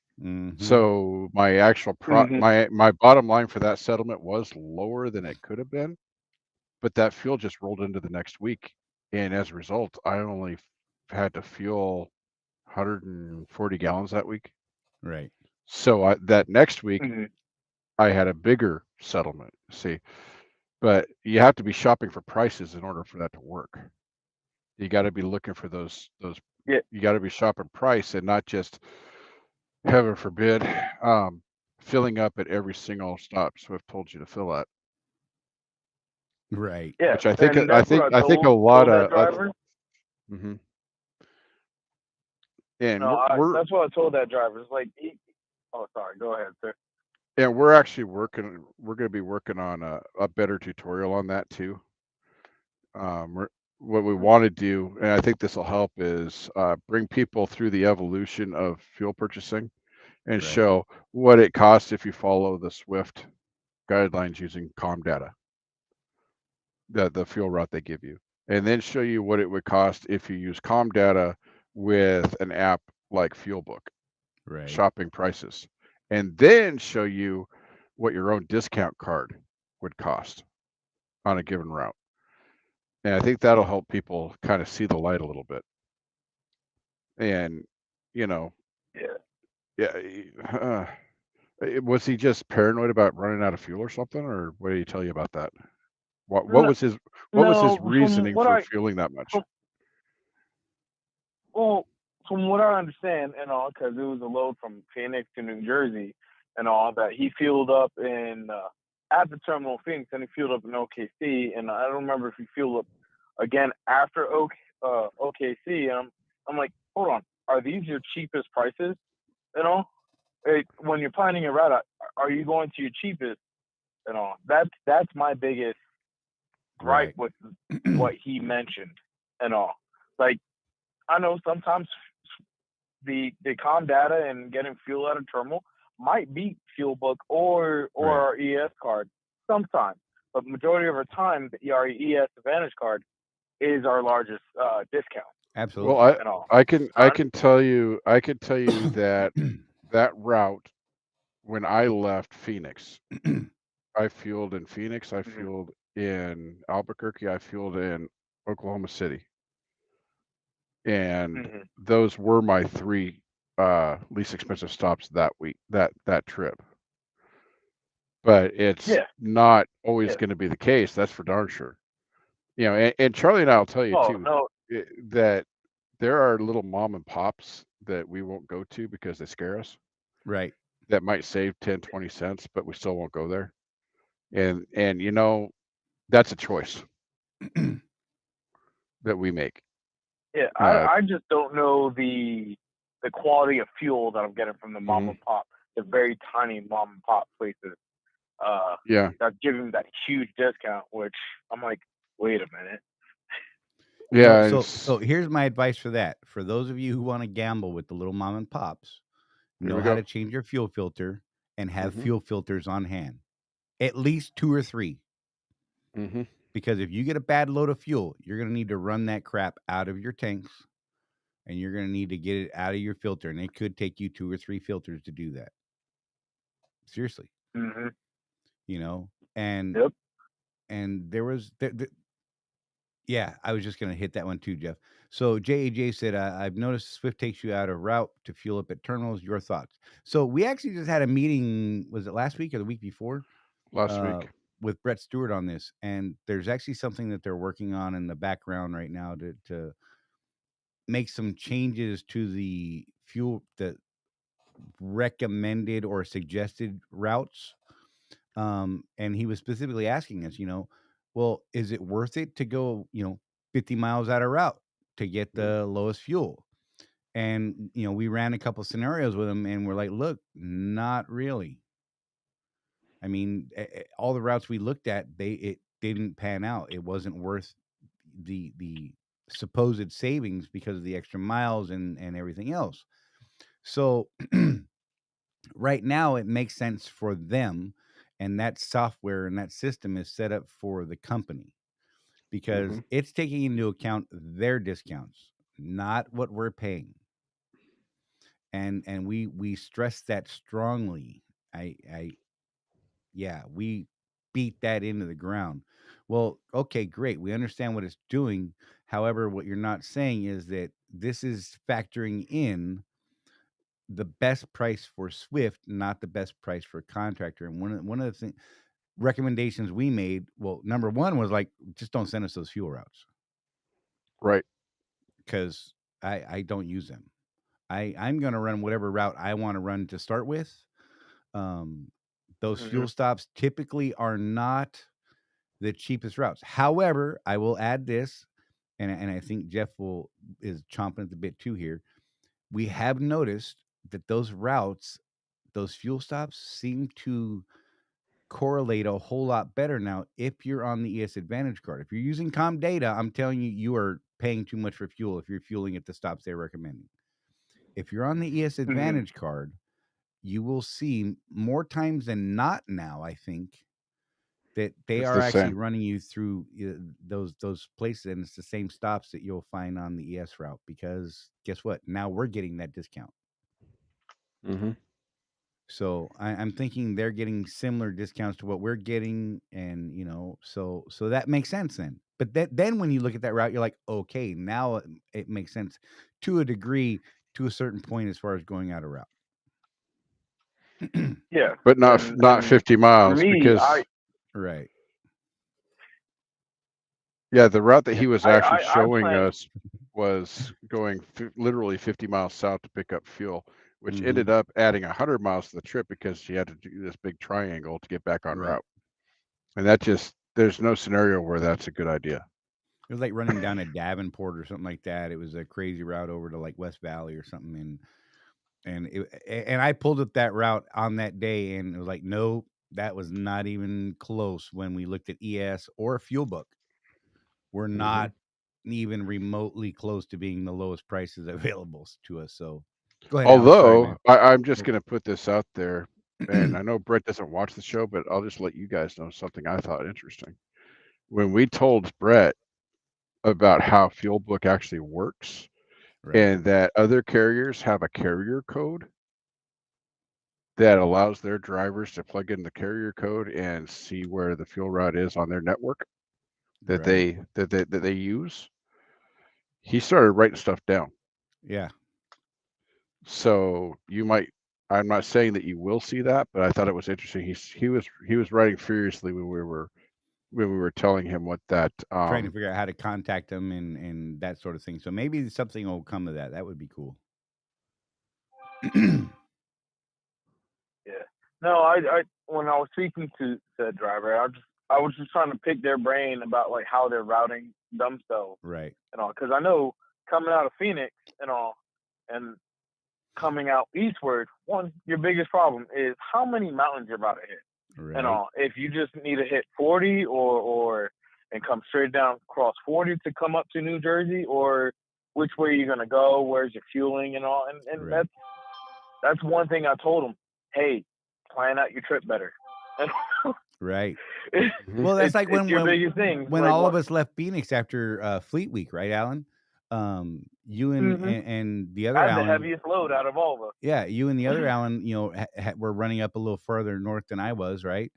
And my route, the fuel route that I was sent, and Google and everybody else was pretty much telling me that the route I should take was to run up 17 to 40 and 40 all the way over to North Carolina to Apex, right? And I was like, well, I don't know. You got those hills in North Carolina and Tennessee, and I'm gonna go up those hills and then come down those damn hills to get to Apex.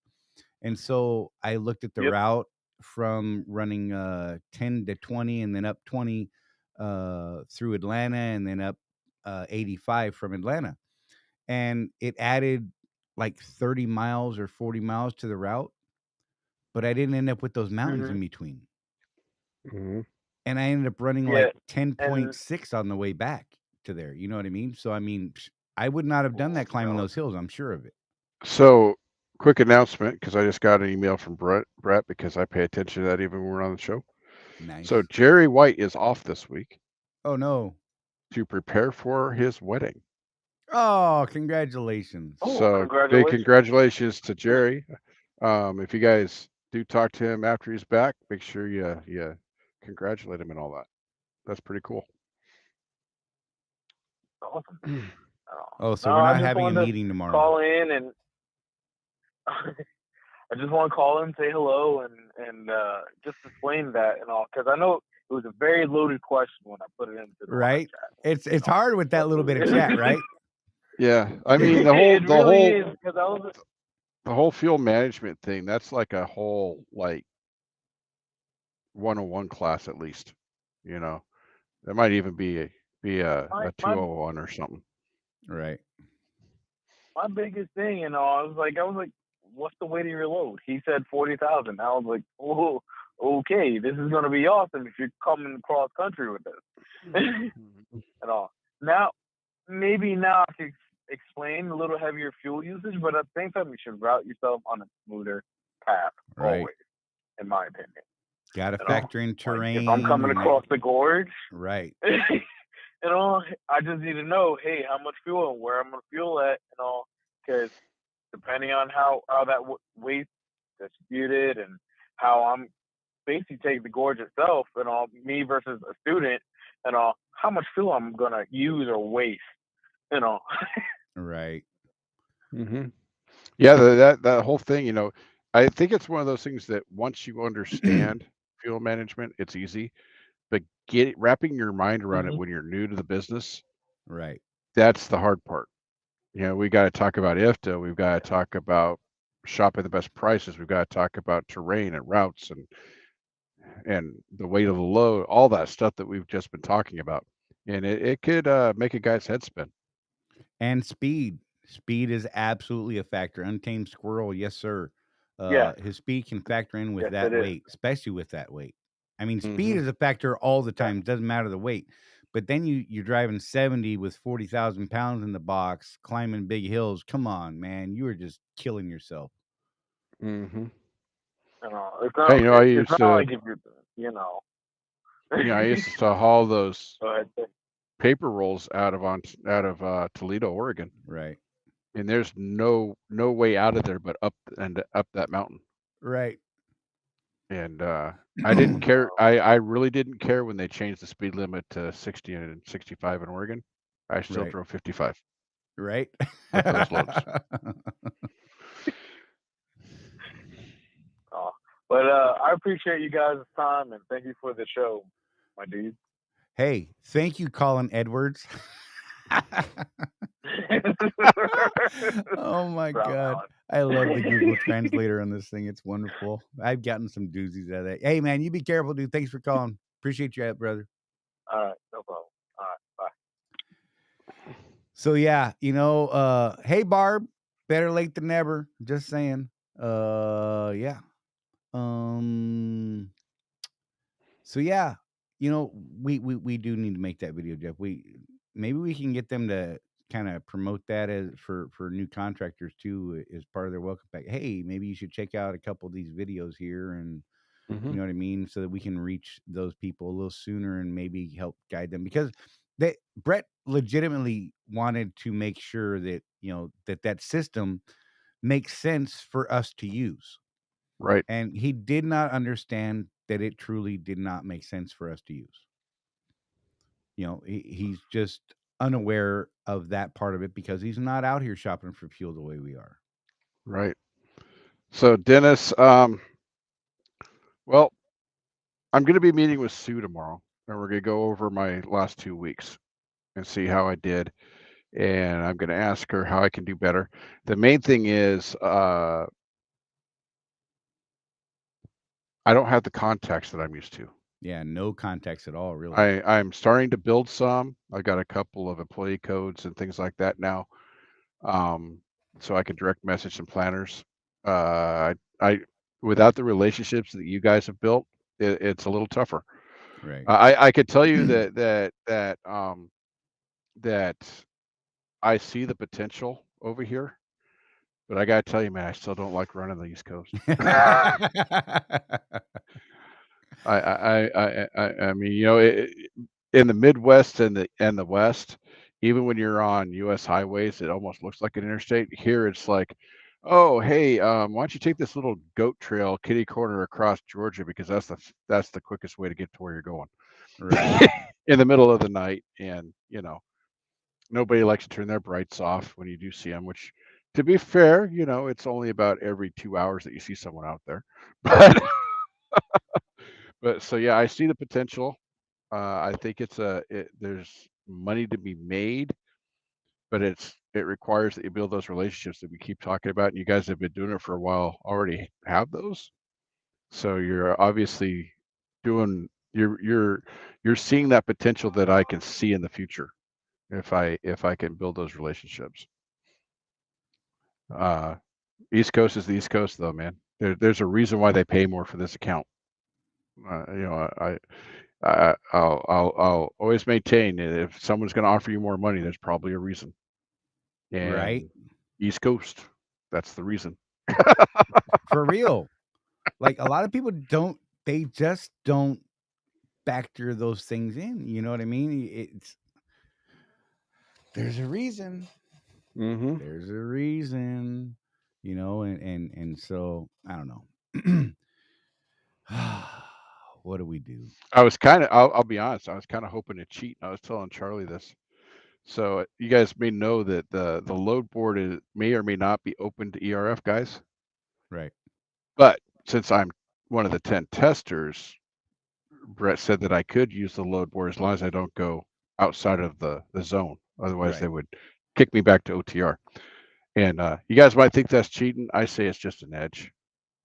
If I get access to that thing while I'm still here, and I could realize some more of that potential, I think. So Michael Machado said, "What exactly is the ERF account? It's Eastern Regional Freight. What are the boundaries on that, Jeff?" I haven't solidified that. To be safe, I would say up everything east of the 35. I've had people tell me east of the 35, and I've had people tell me east of the Mississippi, but the ERF guys have sent me west of the Mississippi, but not west of the 35. So I'm going to go with that for now. Right.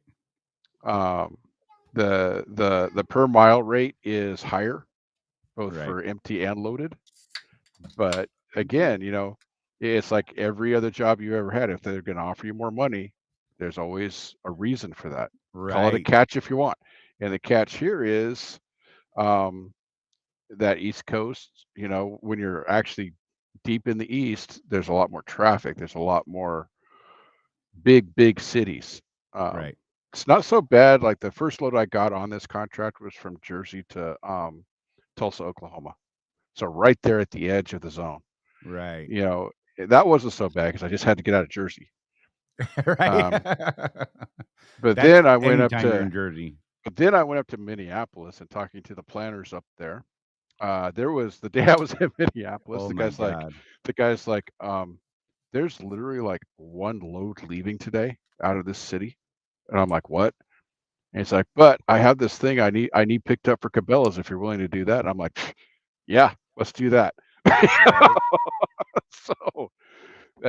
So which led to a good load. Which led to a good load, got me back into the zone.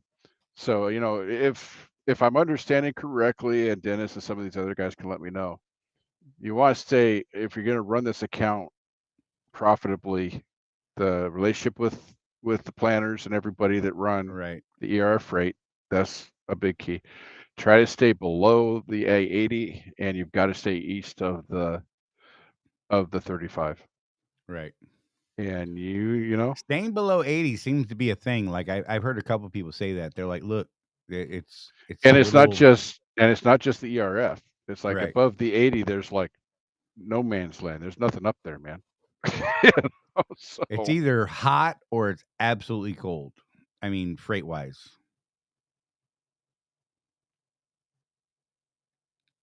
Sorry, Jeff and I just both got scrolled on the chat. Yeah. Both of us locked on it. That was great. Same one, too. Find MD Alignment Shop. Thanks for the site in the description. Almost took it to TA. Memphis Shops didn't want to touch my truck. Absolutely go to an MD Alignment Shop. Hopefully you still got some crappy tires on there.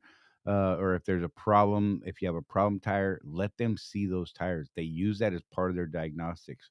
The other thing too, and I know that Charley has touched on this a little bit in the past, but one of the reasons why the MD alignment is better is because they align the truck in what's called a driven state. They don't put it up on a rack. Right. They don't unload that suspension. It sits on the floor in their garage, and they do the alignment the way you drive it. Right. And that makes a lot of difference, guys. A lot of difference.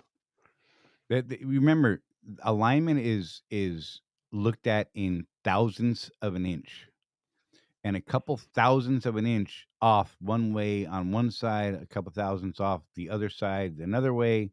turns into your tires being shredded like they're cheese on a cheese grater. Mm-hmm. You know, it really is. So when they jack up the tire to put it on the platform that they do on a non-MD alignment type place, what happens is it changes the orientation of your suspension. So your shocks compress a little bit. When they put it back down on the ground after it's done and you drive down the road, your shocks find their equilibrium, their normal resting place. And that could put you off those couple thousandths of an inch in either direction, in opposing directions, which means you're still out of alignment. But they're allowed certain tolerances on those tests and that setting. Tolerances are the bane of my existence. Yep. So Michael Machado, real quick. I know you're brand spanking new. We know this, and we're glad to have you. It says, well, I like riding the Midwest East, don't like going to the West side. So I'm wondering, did you contract for the Eastern Regional Freight or did you contract for OTR? Because if you like running over here, I'm telling you, there's more money to be made. Absolutely. And you should look into that ERF thing if that's really what And you're doing. so, talk to your OOC. I mean, you're new enough. Talk to Michelle. Next time you're in Greer, just Right. pop in and say, "Hey, Jeff was telling me about this ERF thing," and say, "Why didn't you offer me that?" Don't do that. Don't do that. Don't do that. Say, hi, Michelle. It's very nice to see you. I was wondering if you could give me some information about this ERF contract. I'd really be interested to know some more about that. Come on, man! I wanted to see the teeth cut. I wanted No, to see the he's teeth. trying to get someone cut, Michael. Have you? So, Michael, you noticed her. So I always fixate on Michelle's fingernails because she's got those perfectly manicured hands. Right. I can see her going. And right. And ripping your face off. Yes. And right I want through video your of skull. that. Come on, man. Oh, you are terrible. So he did the OTR contract. Maybe you should look into the ERF, Mike. Seriously. There may be something to that for you because the pay scale is higher on all the bands. So I would definitely look into it and see if, it doesn't hurt to ask, and it may fit what it is you want to do more. Mm-hmm. And you can always leave ERF. Don't get it twisted. They can change that contract. It's a simple thing for them to do. Just don't go in and out of it because that's going to annoy people. Right. Yeah. If you want to know how to run it really well, our friend Alan Becker runs it, and he's the one I've been talking to most throughout this whole thing. Right. And he can give you a nice easy to read screenshot of what the different rates are. Yeah. So yeah, I don't have that contract. I need to get a hold. I should probably get a hold of that. Maybe I'll grab that from Sue tomorrow because Sue wants me to put it on our IFTA cards, whatever. I've already made this quarters cards. Stop it. Or Dennis Lewis. Yeah. Okay, Dennis. We'll let you talk to the guy, I guess. Right. There you go. And after you talk to Dennis, call us because we'll fix everything. My bad. I'm sorry, Dennis. I'm just playing. He's gonna show up early on purpose while I'm still sleeping in my bunk. He's gonna go, bomb, get out here. We got words. Hey, Dennis, look for the truck with the bungees on the hood. Oh, I gotta fix that. Oh, he's so easy to find. Oh man, we got Matt. Found him last week. Was it last week or the week before? I don't know. It was one of those weeks. It was funny. He's like, oh, look, I found them. Just on the bungees alone description. Just saying. Yeah, we had a nice dinner together. That was fun. Oh, was there candlelight? I'm sorry. I apologize. Stop it, Jeff. That is terrible, man. Look, if you guys want to have a candle, exactly, 10-4, sir.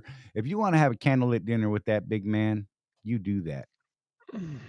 Just make sure he makes me feel safe. I know, right?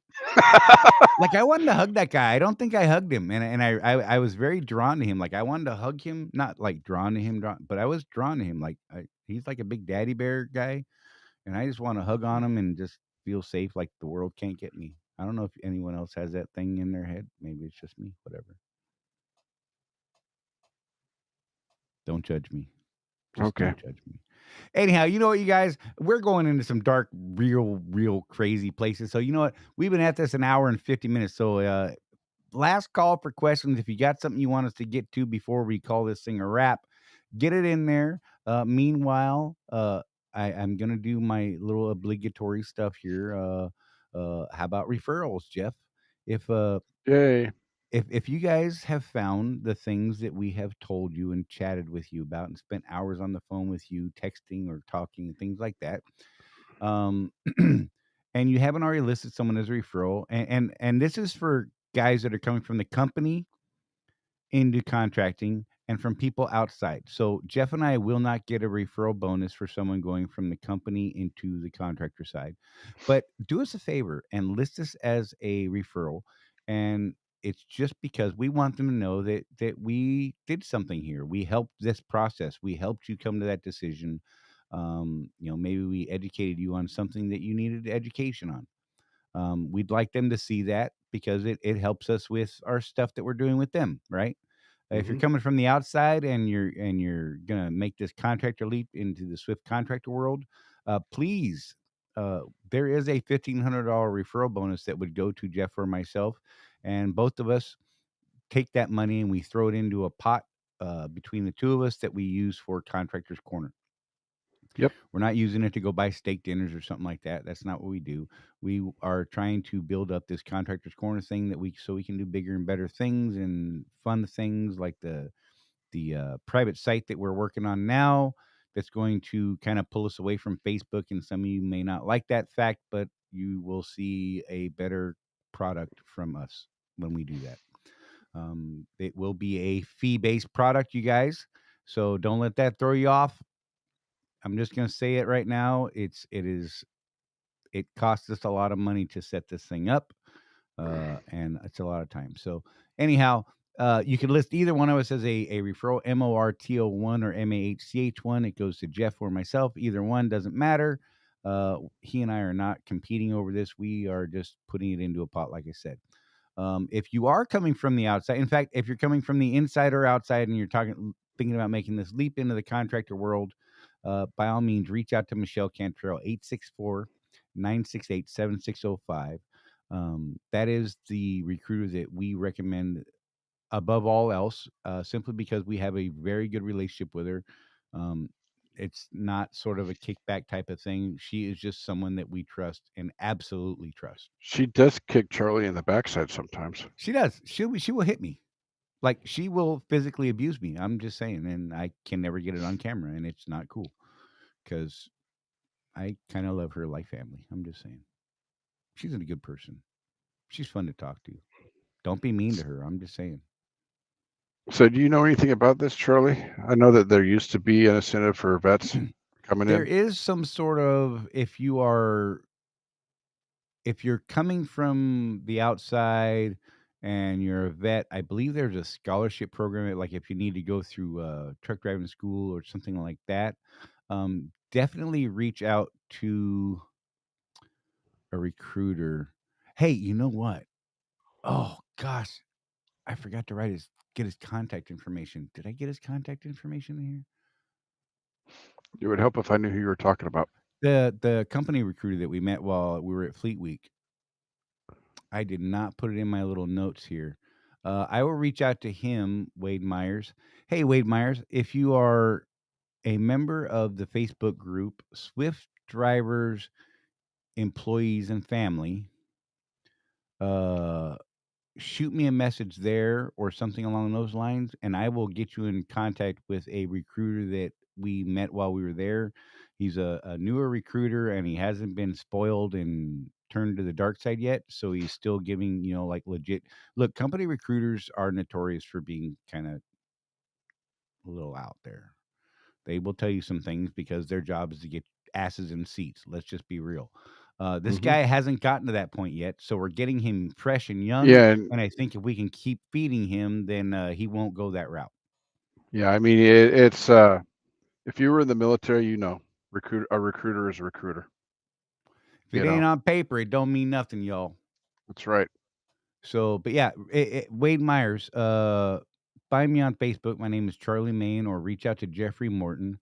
and we will get you that recruiter's name. I will find a way to get you in contact with that guy directly, and he will be able to guide you through that a whole lot better, because there are some incentives there for vets. I don't know what they are, so I apologize for that. Yeah, and But the last time I was aware of them, they were pretty good, but I don't want to say because things change right. constantly. Let's see. So yeah, Wade said he's going to need training. So yeah, Wade, seriously, reach out to us on Facebook, Jeffrey Morton or Charley Mahon, Mahon, and Yep, we we use use our our real names. names. Yeah, it's crazy. Reach out to us on Facebook, or you know what? Hey, Wade, do me a favor real quick, if you don't mind. Call into the phone system right now, if you can, and I will get your phone number, and I can have him call you directly if you're down with that, if that's something you're interested in, and put you in contact with him directly, and then we can just skip all this other crap in the middle if you're up for that. Let me find, where is that? 813-548-3722. I can't find my dumb little button. I don't know. Oh, duh. I got so lost right there. This is the phone number if you wouldn't mind calling it real quick. Call in, state your name to the little computer thing, and I will write your number down as soon as I see it pop up. And yeah, so there are some incentives and programs for vets. I just don't know what they are. And Swift likes hiring vets. Let's just be real. Mm-hmm. And they are a lot of people. Jeff and I both are. There's a ton of people in this group that are. So you know what I mean. Yep. But by all means, reach out if you can. Give that number a call real quick, or reach out to us on Facebook. Let me know what you want to do, because I don't want to close out the phone system before you call. If you're going to call, let me know real quick, and I will grab your number out of there without you having to put it out here in the world. And I will get that dude to call you directly. I cannot remember his name to save my life. And I'm usually really good with names, but he's a brand new name that I learned, and I didn't learn it yet. Dang it. Mm-hmm. I will get you in contact with him, though, if you want to. Just reach out, holler. Oh, hang on. All right, cool. We will do that. I will keep the phone system up, and I will get to you. If anyone else, you can contact Michelle, and she can refer him to the right person. That is true too, but I will get you to a direct person. I promise you. So Untamed Squirrel said vets can also use their GI Bill post 9/11 bill to pay for CDL school. I think there's actually a deal. There was a deal at one point where they were like giving you a scholarship for CDL. Like, it was cool. So yeah, let's check it out. I think I see the call coming in right now. I almost started reading the number out loud. That's kind of funny. Could you imagine? You jerk. Let's see if that's, yep, okay.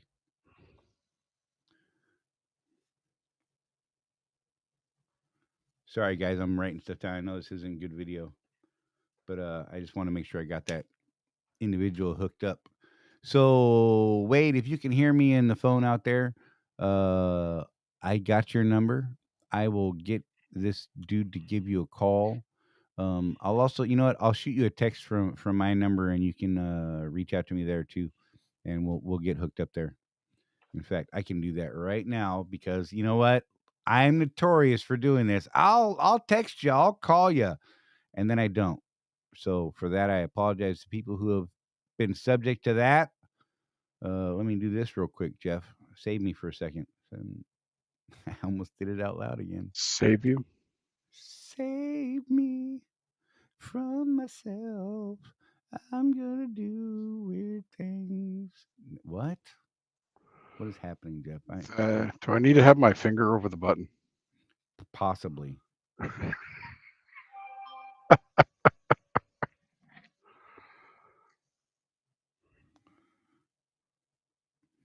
All right.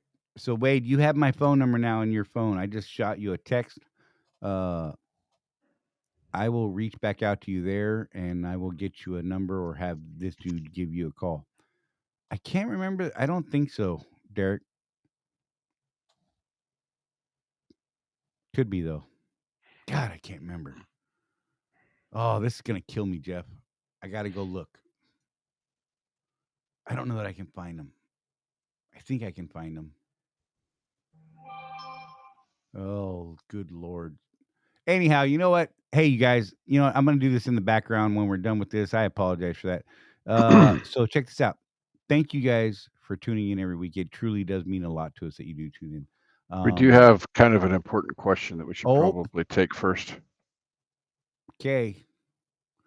JJ, I will be closing on my new truck this Friday. The title will be in my LLC.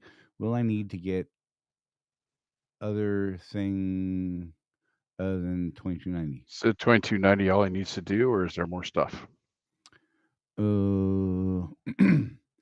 If it's titled in your LLC, that's going to be fine. But you will need to do the 2290 on your own.